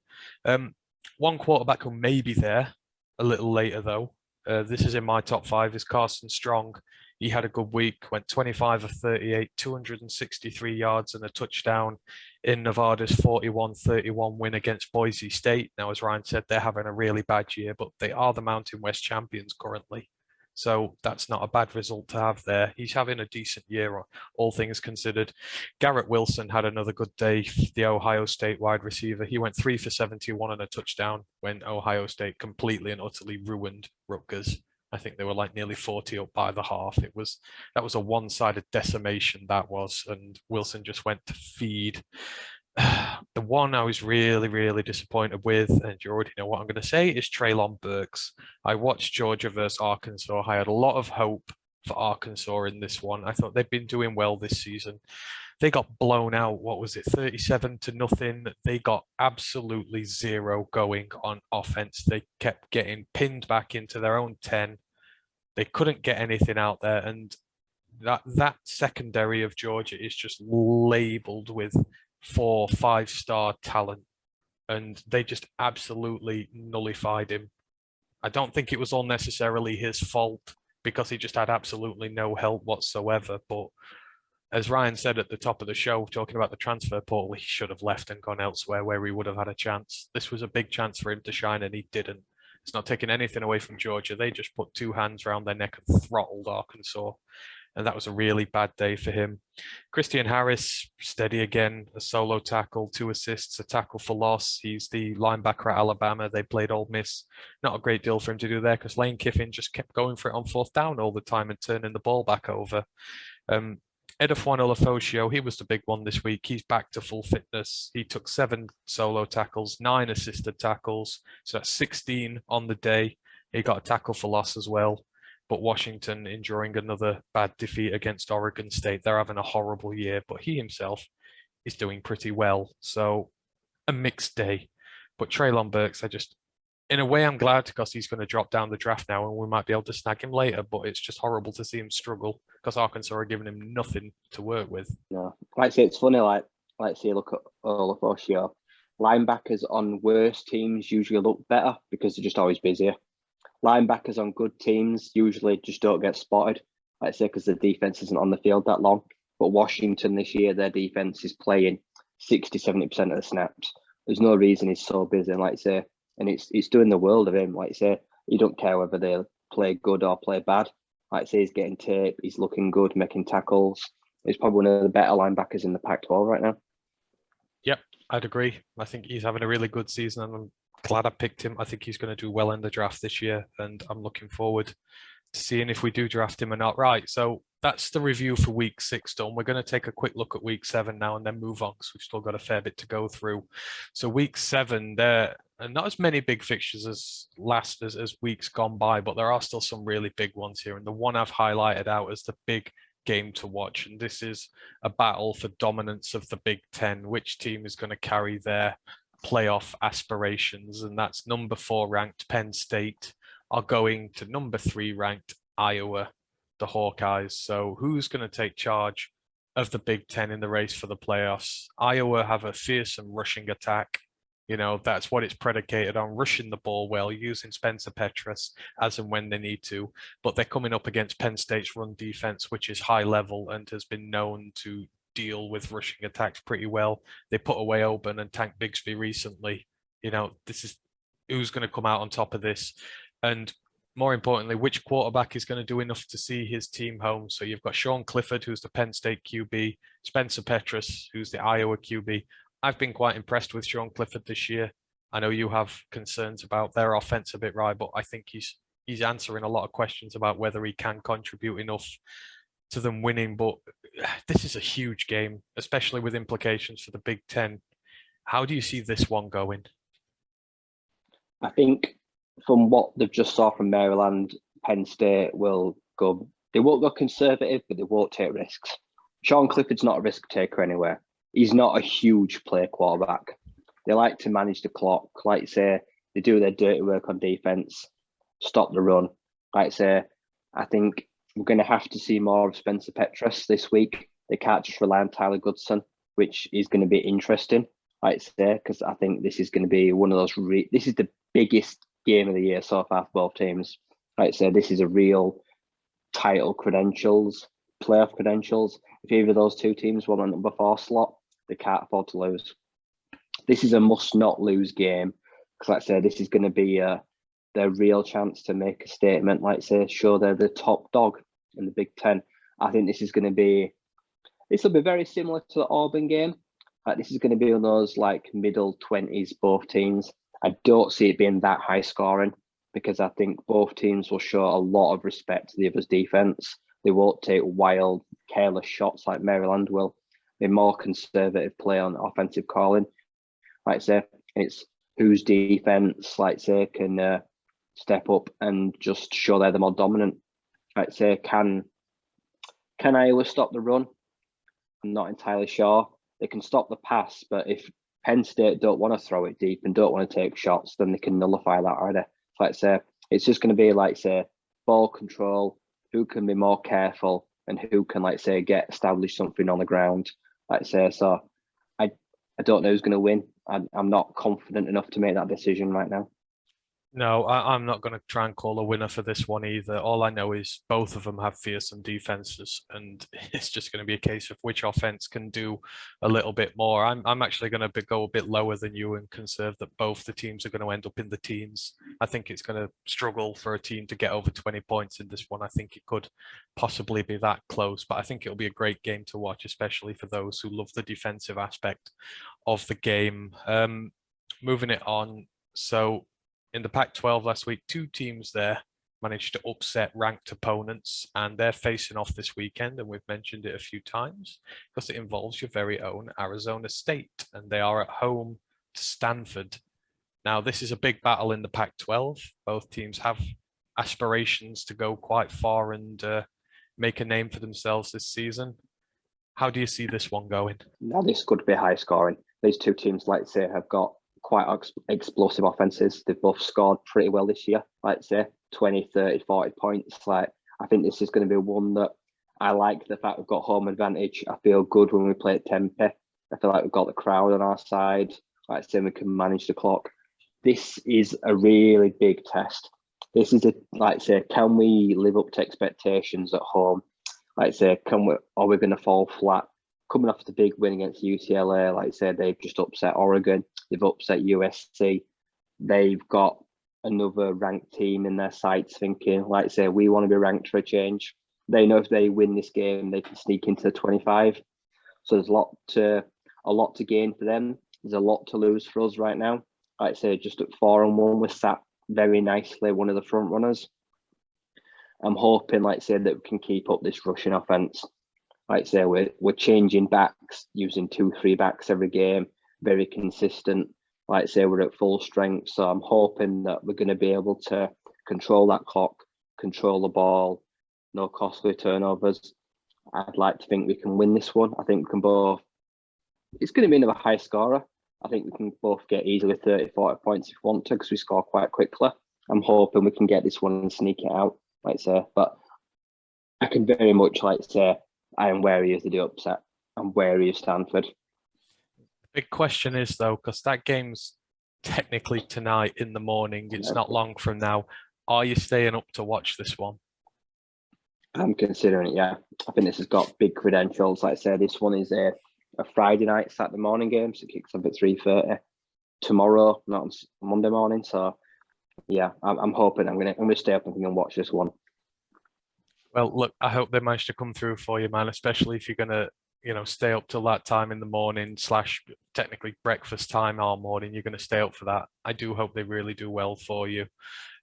Looking at other fixtures coming up this weekend. So we've got a couple of good ranked fixtures going on here. So the next one, Arkansas ranked 13 at Ole Miss ranked 17. Now these two were humiliated respectively by the top two in the country last weekend. Both of them, I mean, Arkansas especially got absolutely dominated, but Ole Miss never really looked like causing Alabama any problems. Who's going to bounce back first in this one? Is it going to be Matt Corral and Ole Miss, or are Arkansas going to, continue to confuse people in terms of how they're doing? From my point of view, I see nothing but an Ole Miss win here. I think Arkansas were just really bad last week. I think Ole Miss's offense is electric when it gets going. I think they're going to put that disappointment behind them, and I think Matt Corral's going to carve Arkansas to bits. How do you see this one going? Which one of these two is going to put last weekend's disappointment behind them and put themselves highly back up in the top 25 again? No, I agree. Ole Miss, Arkansas aren't going to be able to stop this defense. I mean, this offense. Like I say, Georgia shredded them to bits and control the clock. I expect Ole Miss to do the same thing. I expect to see, like, say, a lot of Jurian Ely, Scotty Phillips. I think they're going to want to run the ball. They're going to want to chew up this clock, not give Arkansas that big play, explosive chance, like, say Burks. And also, like, people are going to be looking at this thinking, like, is Lane Kiffin a clown? Is he going to take this seriously? Like, he made himself look stupid this week. Can he knuckle down? I think there's going to be serious scrutiny. People are going to be looking at this thinking, well, right now, like say, people think you're a bit of a joke. Can you come up, get the business done? I'm like I said, I think Arkansas have got that big play potential. I think they can score a few points here. I think this could be a shootout, but I think Ole Miss will come out on top. I think Matt Corral will feel good after last week. He didn't come out of the game like say no stinkers. I say this, but we do know that not last year before, he had a stinker. I think it was either 5 or 6 interceptions he threw against Arkansas. He will not want a repeat performance of that game. But he looks good. He's controlling the ball. He's protecting it. And I expect him to do it again. He's going to go for 300-400 yards because he's riding the crest of a wave. Yeah, absolutely. I think he's got a point to prove, and I think he's more likely to prove it than Arkansas are. As much as I want Arkansas to do well because of Treylon Burks, I just see Ole Miss been a bit too much for them to handle. I'm going to go through one more fixture, and then me and Ryan are going to put on our upset alerts for the weekend because I know mine is different to his. So one of the other ranked fixtures this weekend is number 2 Georgia. They travel to number 18 ranked Auburn. And I've simply put here, and I know what the answer is going to be to this one already, but can Bo Nix and Tank Bigsby find a way to take down the Bulldogs? Because this is what it's going to take. Tank Bigsby is going to need to have the game of his life because Bo Nix ain't going to be able to do it. But is there any chance Auburn can take something from this, or are Georgia just too damn good? Bo Nix is a bottle job. Whenever it comes to the big games, he can barely fight his way out of a wet paper bag. That Georgia defense is going to totally stifle him. He pads his stats up against lesser teams. They're going to get comfortably handled this week. But Tank Bigsby might have himself a nice day. I could see Tank going over 100 yards, but I can see Auburn scoring very little. I expect Georgia to put this one to bed by halftime.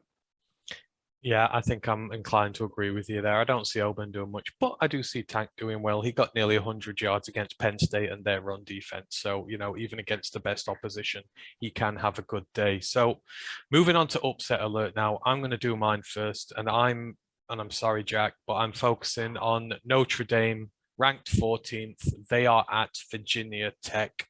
Now, I remember the first week of this season when a certain North Carolina and Sam Howell went to Virginia Tech. They went to Blacksburg and they were absolutely destroyed.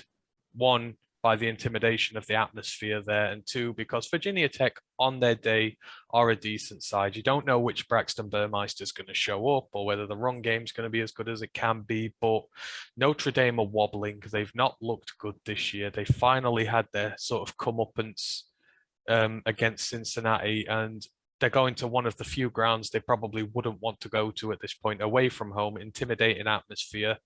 I can see Virginia Tech causing the upset again. How do you see this one going, right? Do you reckon there's an upset alert here, or do you reckon Notre Dame are going to get over last weekend's disappointment? Like you say, Braxton Burmeister is a bit of an enigma. He's that kind of guy that can throw for 300 yards and 5 touchdowns, but then he can throw for 200 yards, a touchdown, 2 interceptions. It all depends which one of him shows up.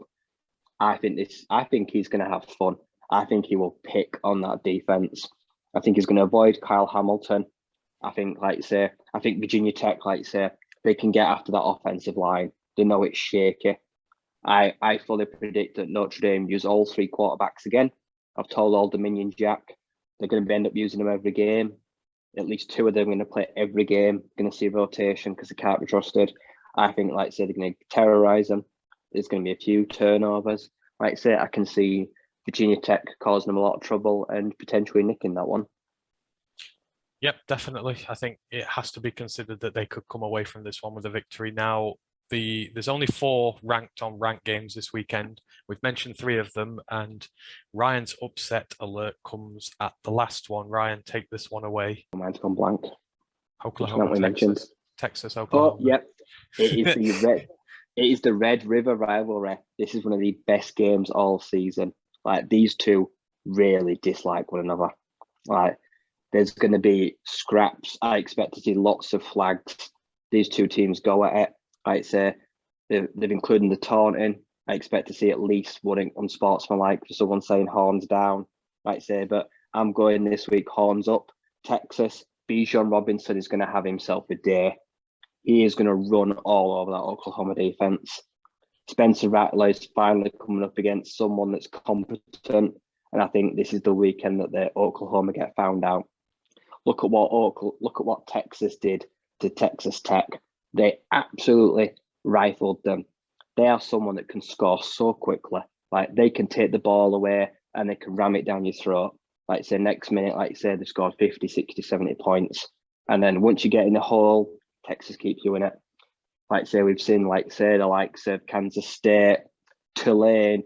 Teams are putting 30, 40 points in Oklahoma that have no right putting them on them. So think about a competent offense, which is good throwing the ball and passing it. I think Oklahoma are not going to survive this week. And I think, like I said, this is going to be this could be a 100-point game. Like, this has got offensive explosiveness written all over it. And it's which defense can bend but don't break. Texas, Oklahoma going down. And there you have it. This week's two upset alerts: Virginia Tech to take down Notre Dame and the Texas Longhorns to take down the Oklahoma Sooners. It promises to be a really good weekend, and I've no doubt that there are going to be a lot of shocks that will appear from elsewhere, as has this one. We saw a lot of results that we didn't, well, a lot of results happened that we didn't see coming. So, every week we look forward to this season. It's just crazy at the moment, and so there's your big games for this week. So we're going to move it on now. We're going to end up the show. We've got a few audience request segments we're going to go through. This one was given to us a few weeks ago. So Ferg, a question a couple of weeks back, as I say, he asked us about certain players who we might want to draft here. Specifically, we're looking for a tight end 2, a mid to late round receiver, an offensive guard, an edge setter, a defensive back, and a kicker. And this is specifically for the Lions. So he wants us to go away and do our homework on these positions. And we have done. We've spent a lot of time on this. And me and Ryan compared our lists earlier, and we can tell you that not one of us, we didn't get a match on a single one. We've got a different answer for all of these. So we're going to start with the tight end 2. Obviously, the Lions require someone behind TJ Hawkinson. Maybe it's Darren Fells, maybe it's not, but we need another guy in there. Ryan, who would your tight end 2 be in this draft? If you were going to draft the guy who is going to complement TJ Hawkinson going forward, who is it? I'm going for a more athletic tight end. He's a bit undersized. He's only 6'2", 6'3", 240. This is Trey McBride. He's the tight end of the Colorado State Rams. Like you say, he's someone that's been around for 2-3 years now. He's a solid guy. He releases really well from the line of scrimmage. Like, this guy has nearly 1,300 career yards. He's got nearly 10 touchdowns, and he's averaging roughly through 3 years, 12.5 yards reception. He's getting a first down every catch. Like I say, he's someone that is sleek. He's a savvy route runner. Like I say, he's got deceiving quickness and reasonably good hands. But I think he's someone that, like, I want the Lions to start running more 2 tight end sets. And like I said, Darren Fells is too slow. Now, I want a bit of speed. I think Trey McBride is someone that once he gets the ball in his hands, he's able to turn upfield, his look. He doesn't shy away from contact either. He's not someone that will look to run out of bounds. He will try to get those extra yards. And I think he's someone that we could get in those middle to late rounds. Not a big school tight end. Like I say, might fly under the radar a bit, but could be a nice compliment for someone that's a bit more shifty, but a little undersized for position. Yeah, it sounds a good option. I need to do some tape watching on him, but certainly from the sounds of it, a good option there. I had to change my answer to this one. Initially, I put in James Mitchell from Virginia Tech because I want more of a blocking tight end to come in for us, but his season was prematurely ended with a bad knee injury. And I've had to kind of take that into perspective here. So I've moved to another guy who's a bit more effective in the blocking game. So I think TJ's great offensively, but we need someone who can block in there a little to accompany him. And the guy I settled on was Austin Stogner of Oklahoma. Now, this guy is 6'6". He is athletically gifted, and he is an absolute matchup nightmare when it comes to the pass game. He's not had much in terms of receptions this year, but he's a big physically gifted guy, and we know Dan Campbell likes people who make matchup nightmares. If you put this guy on a linebacker, he's going to win more times than not. But he's got the size and physicality, which makes him good in the blocking game. He's got proven tape showing that he's effective both running in the running game and the passing game, which for me is something we need, because TJ's still working on his blocking at the minute. But more importantly, I'd like to deploy him more as an offensive weapon and let someone else come in and do the dirty work. So Austin Stogner's my choice for that. Although I will give a quick shout out. If I was just been really, really greedy and just thought, fuck it, let's just go for all the offensive weapons in the world. We mentioned him once already, but I'd also take Isaiah Likely from Coastal Carolina. He's got 27 receptions, 513 yards, 8 touchdowns in his time there. That's just this season. The guy's an absolute monster. And pairing him with TJ, who's already one of the best attacking tight ends in the league, for me, it would be a bit of a luxury pick, but we could probably get him later, and I think those two combined would wreak havoc. So next, we've got the mid to late round receiver. Who've you gone for here, Ryan? I've kind of pushed it here. Like, this guy is having such a good year. I'm hoping we can get him in the mid rounds, but I'm willing to push the bar a little bit. It's Eric Ezukanma. He's a 6'3", lean, nice rangy guy. He's a guy from Texas Tech. And this guy's getting it done. He's making up for piss poor, inconsistent quarterback play from Tyler Shook. He has now 2,000 yards in his career. He's got good length, a nice wingspan. And I've watched him play this season already. He's dominated a few games. This guy is you can heavily rely on him. He hauls all the passes in. He's got a good range. Passes thrown behind him. He adjusts well. He's a savvy route runner. I've seen him pull double moves, look off the safety. You can put him all over inside, but this is a guy that you will put outside. He could be our wide receiver 1, wide receiver 2. I'll trust him on the outside. He can run all the routes. He's got a good route tree, and he's someone that just looks nice. Watching him fluid film. Could do with filling out a little bit, but he's got that nice wiry frame you look for. He's got that flexibility and range, and he's someone that is probably creeping above mid rounds, but who knows? If they tail off because Texas Tech aren't having a good year. But I know Math Bomb, he likes Eric, so that's always he's going to hopefully have a good RAS score too. No, that absolutely counts. I think mid, you can start from maybe the 3rd or 4th round, so that's absolutely fine. This is another one that got derailed by injury for me initially. We've already mentioned him again. I went for Dante Demas Jr. From Maryland, but again, he's had a horrible injury, and I don't know how that's going to affect him. So I had to change this up a little, and I didn't borrow one from Ryan, but this is on Ryan's wide receiver watch list this year, and this is Khalil Shakir, from Boise State. He's having a great season. He's got 518 yards and 4 touchdowns already. I think 70 yards is the worst game that he's had so far in a Boise State team that's struggling, yet he's still getting good production there. Over his career, he's got 308 rushing yards and 4 rushing touchdowns, so he can impact in the run game as well. But receiving, he's got 2,279 yards, 17 touchdowns. He helped Boise State win the Mountain West Conference last year, which is no mean feat. I mean, for me, he's absolutely the type of receiver who will give you great value in the later rounds. I don't know where he's at the minute. I think last I looked, it was somewhere between the 4th and the 5th. I don't know, but I mean, Ryan, you know a bit more about him. Would you say 4th or 5th is fair, or do you think he's gone higher on this season now? No, I'd say between 3rd and the 5th. He also offers that element we don't have losing Agnew. He's a dynamic returner. He's got touchdowns through his career. He can take a punt to the house. I've seen him take kickoffs. He's a kind of gadget do-it-all guy. Nice lean build. He's someone that's very explosive, and he's just relied on. Boise State have had quite a few quarterbacks over the years, and this guy's just got the trust of everyone.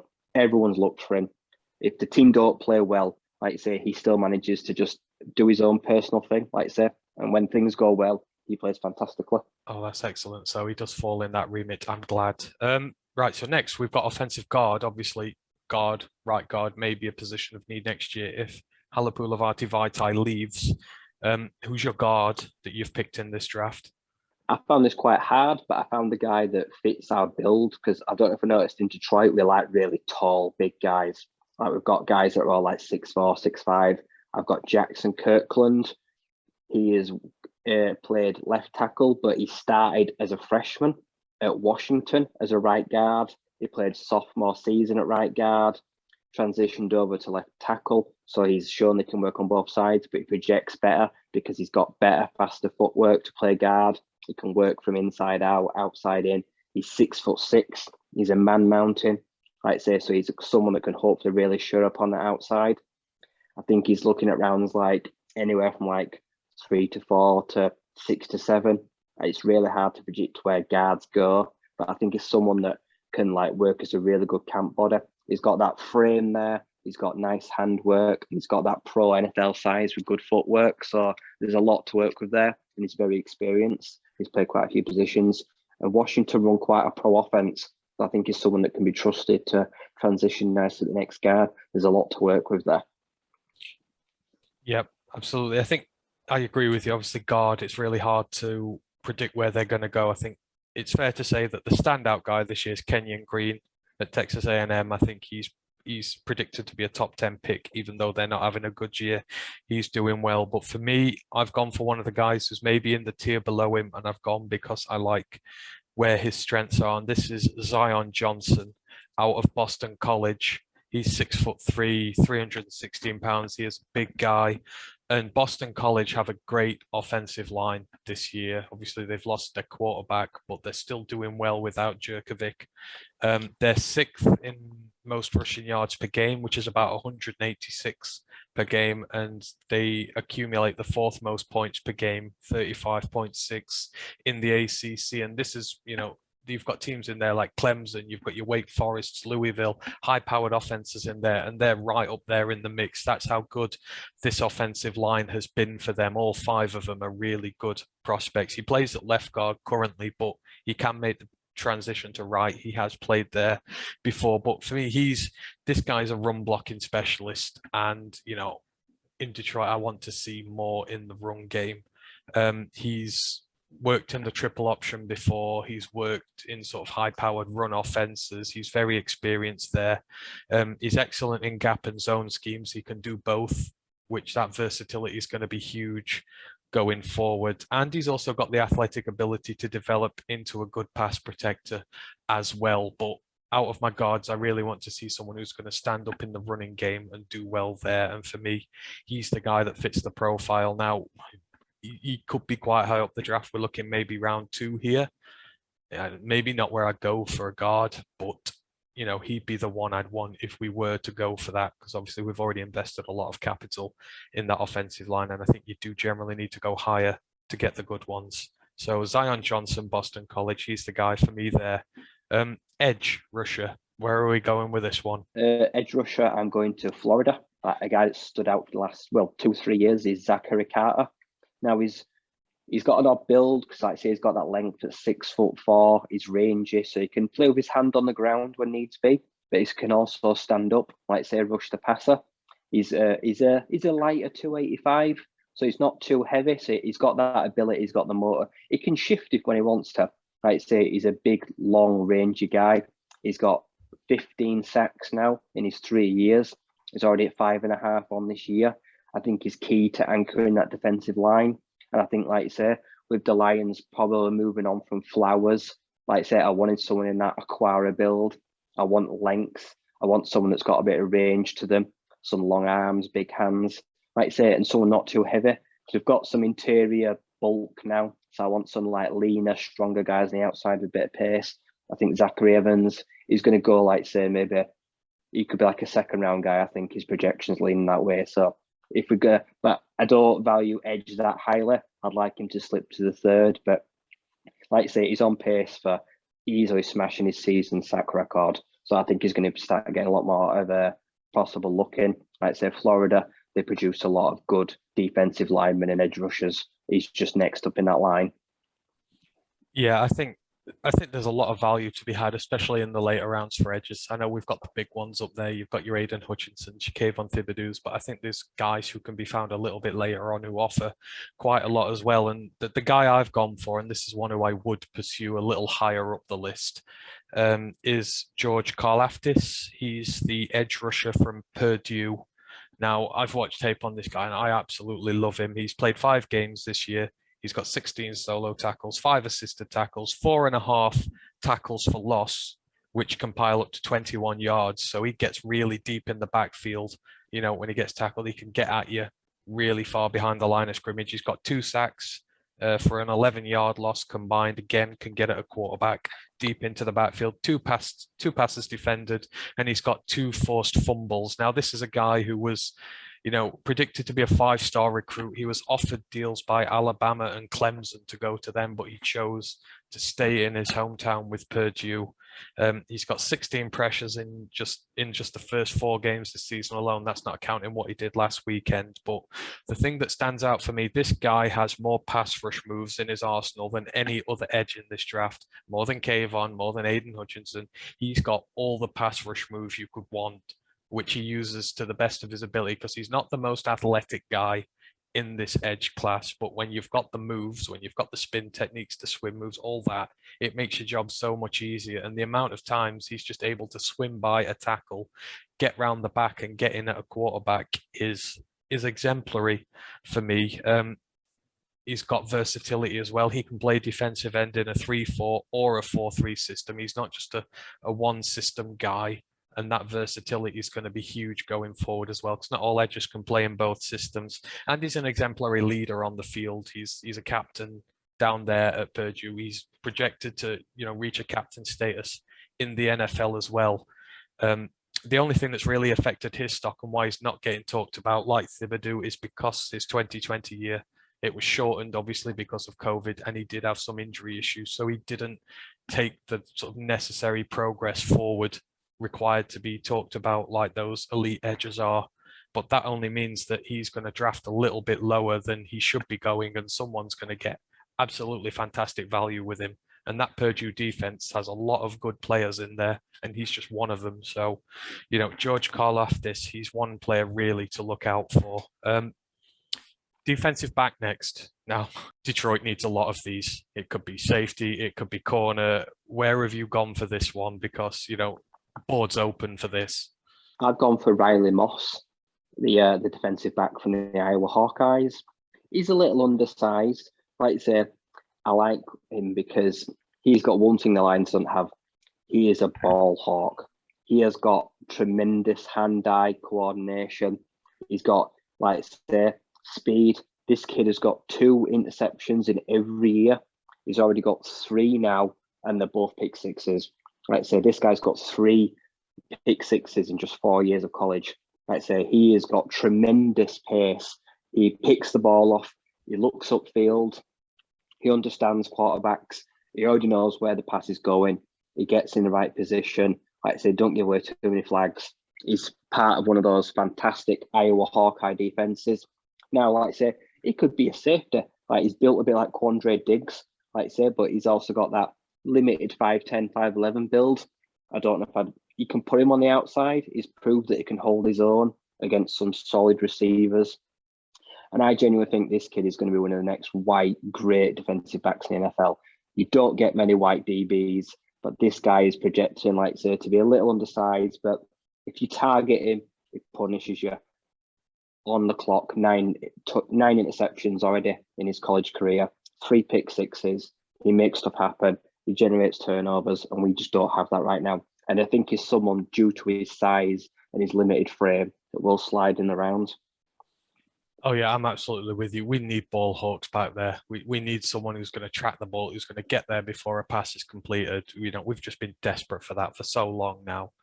And, you know, it's about time we drafted one. There were some guys in the last draft, you know, we should have gone for. I'm not saying his name because everyone knows how the obsession I had with that one. But yeah, I agree. We need a ball hawk. I'm going to be very quick with mine because I've already mentioned him.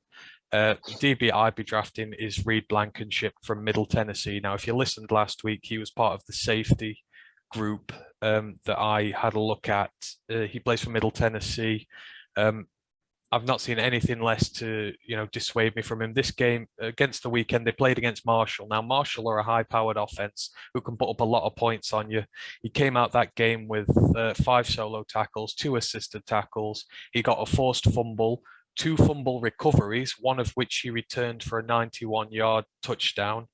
Guy's lightning quick. He's athletically just different, and Math Bomb's going to love him. I don't know if he's done anything on him yet, but I think he's going to absolutely adore him. And he's got a pass breakup as well. For me, this is a guy who's just going under the radar because he's had a little bit of an injury history, who's going to be available later in the draft. And I want us to draft him. This is going to be the next Richie Grant. Oh shit, I said his name. This is going to be the next safety obsession for me. Reed Blankenship, get familiar with him. I'll put highlights up there. I just think the guy's amazing, and I think he's going to be really good at the next level and someone that we need. So yeah, get used to the name. And we're going to finish off with a kicker because obviously kicker's a very contentious point in Detroit at the minute. We need one. Anyone in the college level who you think can solve our kicking woes, Ryan? Yep, I've gone for someone that's just Mr. Consistency. That is Nick Skiba from Wake Forest. 4-year starter. He's attempted 74 field goals. He's got 67 of them. That's a 90.5%, which for across 4 years is fantastic. Also, he has never missed an extra point. He has got all 145 in his career. So he's someone that is consistent. His longest is only 49, but he's pretty much Mr. Automatic from inside of 50. And that's what I want to see. We don't have that consistency right now. I don't know if he's worthy of a draft pick. Even if he goes undrafted, it's going to be fantastic. He's got a reasonably good leg. He's very accurate. He deals with pressure well. And his experience, like say 4 years in the ACC, he's been asked to win games on his own. And from inside 50, you can put your mortgage on that more times than not, he's going to make the kick. And he don't lose any concentration. Makes all the extra points win games. This is a guy that is very experienced. Like say, will probably walk onto an NFL roster next year. Okay, fair enough. And I started with a Sooner, and I'm going to end with a Sooner. And this is Gabe, Brujic. I think it's Brujic. It's Serbian. It's an impossible one to pronounce. But yeah, he plays for the Oklahoma Sooners.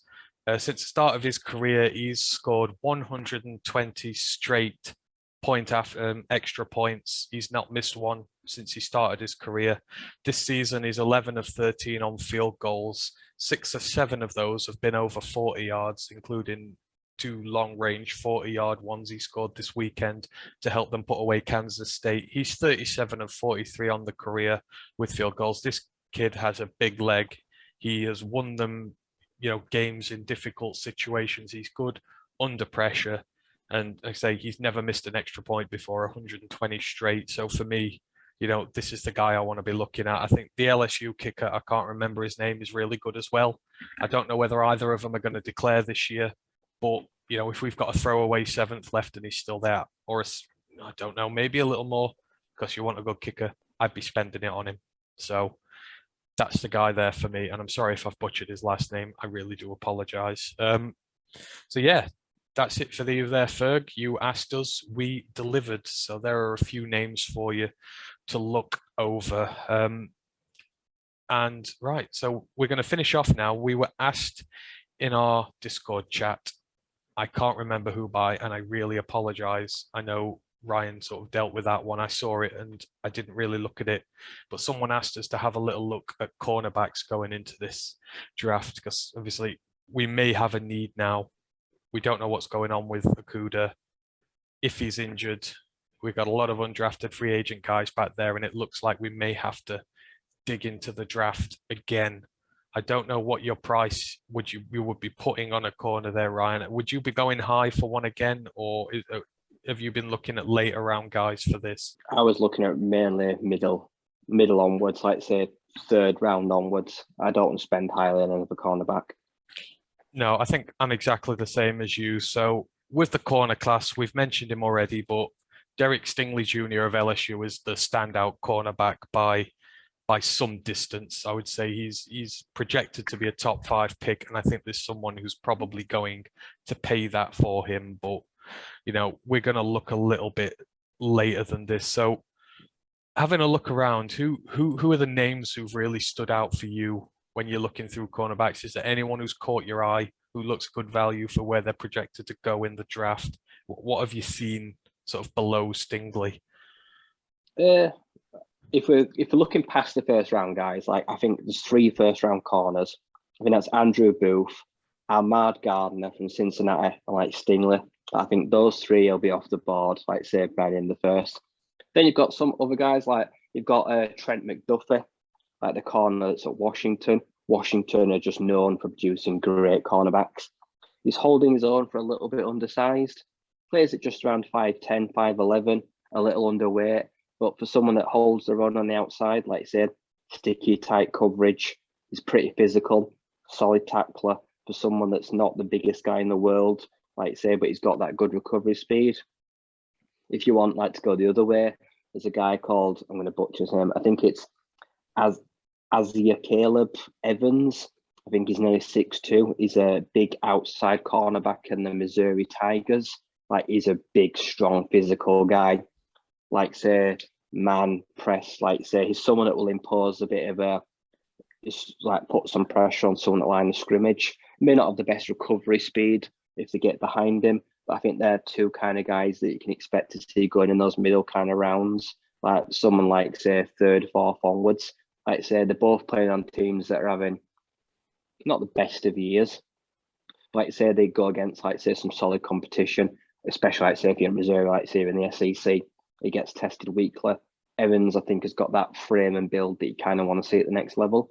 So they could be 2 guys to look out for that I've seen. Yeah, definitely. I think there are certainly a few prospects in there. And like I said, I think I broke them down into a few different categories. So like you, there's the top tier guys, like you said, there's Andrew Booth. Ahmed Gardner's the one I'm looking at. If we're going to go for another top level cornerback out of this, I think he's the one I'd go for. He's the cornerback from Cincinnati. He's affectionately known as Sauce Gardner. That's a cool nickname for him there. But I mean, he's got a few tackles on season. He's got 2 interceptions already. I believe he's posted an interception in his last 2 games. That was including against Notre Dame. He got a good interception in that. He's got a few pass breakups to his name, and that Cincinnati defense has been doing pretty well this year, and he's like a rock solid foundation of that. So if we were to go higher on a corner and we were maybe going to use the pick at the end of the first round, I think he's certainly in the conversation for that there. I would agree, though, probably, yeah, Booth Jr., this Khalil Elam, who's the cornerback from Florida, yeah, he could potentially go quite high as well. And then you've got Sevin Banks, the cornerback at OSU, who's another who is possibly in that sort of higher category. And then you've got Josh Jobe, who's the cornerback at Alabama. He's another one who could potentially go quite high. Sort of in the middle group is where a few of the interesting ones for me are. I've labeled out Mikael Wright. He's a cornerback for Oregon. Obviously, they've had a lot of work on defense there this season. He's already racked up 19 solo tackles, 9 assisted tackles, 2 tackles for loss, a forced fumble, an interception, and 3 pass breakups. He's literally been all over the pitch for these guys. He's contributed in all facets of the game to them. As a guy who's got huge developmental upside to him, who may not cost you the 1st or 2nd round picks the other guys are, he's certainly one I'm looking at there. And then the other one in the middle category is Darian Kendrick, who plays for Georgia. He's got 4 solo tackles, 3 assisted tackles, a tackle for loss, an interception, a quarterback hit, and a pass breakup. He's another guy. He's working in a very high-powered defense, though. That's the only thing I'll say for him for now. That front 7 there is absolutely devastating, which will create opportunities for him, to influence, again, all facets of the games. He's getting at the quarterback. He's breaking up passes and coverage. He's having a really solid year, and another one who we maybe need to look out for there. And then in the developmental category, there's a few guys who I've started taking a look at, and one of these was because of one of the games at the weekend. And the first one is Blue Kelly. He plays for Stanford. I noticed him stand out at the weekend, and he's had a very busy year for them. He's at 18 solo tackles, 8 assisted tackles. He's got 2 interceptions. He's got a quarterback kit, and he's got 8 pass breakups over just 5 games. And I've gone back and watched some of the tape of him, and this guy has a motor on him. He covers the pitch so quickly. And, it's great when he's going after a quarterback. It's great when he's in coverage. I still need to see a little bit more from there, but I had a little look at the draft rankings for these cornerbacks, and he's not high in any of them. He's potentially a guy there who's going to go under the radar, and his stat line's huge for a guy like that. So, he's one I'm going to be watching over very closely. And then the other one for me is Garrett Williams, who plays for Syracuse. He's at 12 solo tackles, 7 assisted tackles, 2 tackles for loss, a quarterback hit, 4 pass breakups. Again, this is a guy who's getting a lot of work because Syracuse give up a lot of points and they're on the field for so much of the time. But he's another one who you just see a little bit in him that there's there to work with. It's not going to cost you a massive amount of draft capital to bring, but he's a developmental guy with high upside who, potentially when paired with a senior quarterback on the team, because I think, if anything, I want the Lions to spend a big chunk of this free agency money on a good cornerback, not a bust, not someone who's here for a paycheck, but I'd like to see some senior help brought in to bring all these guys up to speed. I don't know, out of all of these, who are you most leaning towards at the minute? If you were to be pressed to say that you wanted to pick one at this moment in time, who would it be, and why would that be the case? I do like Michael Wright. I've seen a lot of Oregon. He is a good coverage cornerback. Like you say, he's got good hands, he's got good eyes, don't jump too quickly.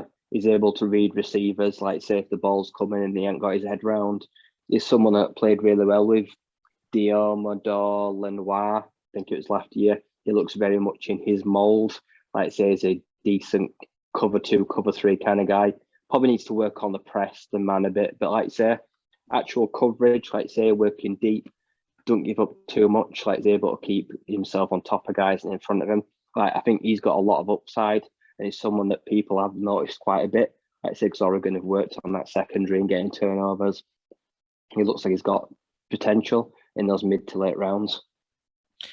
Yeah, I'd agree. I think if I'm going for the middle category of guys here, I think Mikel Wright's my guy there from Oregon, certainly so far. If I'm going for a top level cornerback potentially, then it's Ahmad Gardner from Cincinnati, and if I'm going for a developmental guy, it's Blue Kelly from Stanford. He's one I'm going to watch a lot more of though, because I want to see what he's got about him. Anything else in terms of the cornerback class there, or is that about everything? Yeah, if we're going throwaway picks, 6th, 7th, big undrafted, Arizona State. I've had a look at the Walter football rankings. They include Jack Jones and Chase Lucas, both nearly 4-year full-length starters, both draft eligible. Like I say, they're both 5'11", so they're a bit undersized. They could do with a cheeseburger or 2, but those 2 are very experienced. I've known them their whole careers. Like I say, they started off, they've got multiple interceptions throughout their careers, both the names, solid tacklers, and they play well in press and man. So I trust them. I trust them at line of scrimmage. I'm just not sure they both have that speed at next level, but they've definitely got something to work with there. And there's a chance that neither of you will even cost you a pick. So if we pick one up as one of an undrafted free agent, I'd like to see one of them. But I say they've both got the potential. Great. If we can find one in undrafted free agency, even better. I think Brad Holmes showed this year that he's adept at using the free agency market. He's brought in some good players, especially corners. So hopefully they're there to catch his eye.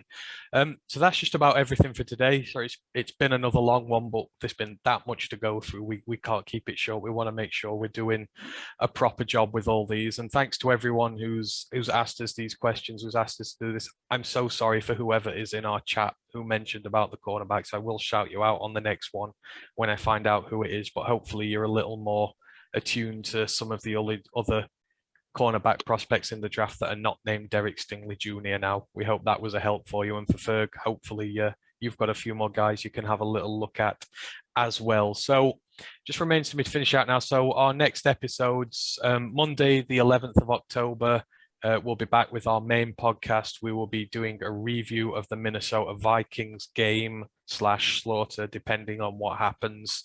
It could be a pretty brutal one, so we may be a little brittle when it comes to that. So be easy on us when that one comes around. And then we are hopefully going to be back on the Wednesday next week. That's the 13th of October with our regularly scheduled Wednesday college podcast. And for that, we're just going to be taking a look at the week 6 review. We're coming up nearly to the halfway point this season already. So in a few weeks, when we reach the halfway point, we're going to do a half-season mock draft for the Lions, see who we pick now, and then compare it again at the end of the season. So there is that to look forward to. But as always, if you've any scouting reports you want done, any positional assignments, any players you're interested in, just let us know and we'll quite happily go and take a look at them for you and pass back on what we think about them. Is there anything else you want to add, Ryan, before we go off the air this week? No, I don't think so. Like I said, it's been a busy week and we're coming up to bowl game contention now.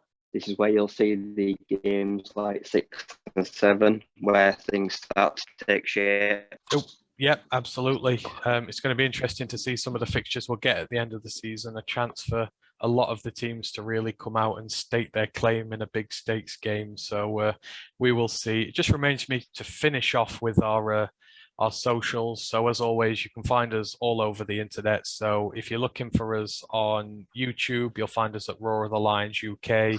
On Twitch, Twitter, and Instagram, you'll find us at ROTL_UK. That's all in capitals. On Facebook, you'll find us on our page, Roar of the Lions UK, and our Facebook group, Detroit Lions Fans UK, One Pride Worldwide. And of course, you'll find us on our website, www.roarofthelionsuk.com. Just remains for me, as always, to thank Ryan for the show. It's been another great week of college football. This season is really unpredictable and we're looking forward to seeing what the next episode has in store for us. But we'll let you go anyhow, Ryan, because you are staying up for a ridiculously late time to watch the Sun Devils. So just remains for me to say thank you very much and one pride. One pride.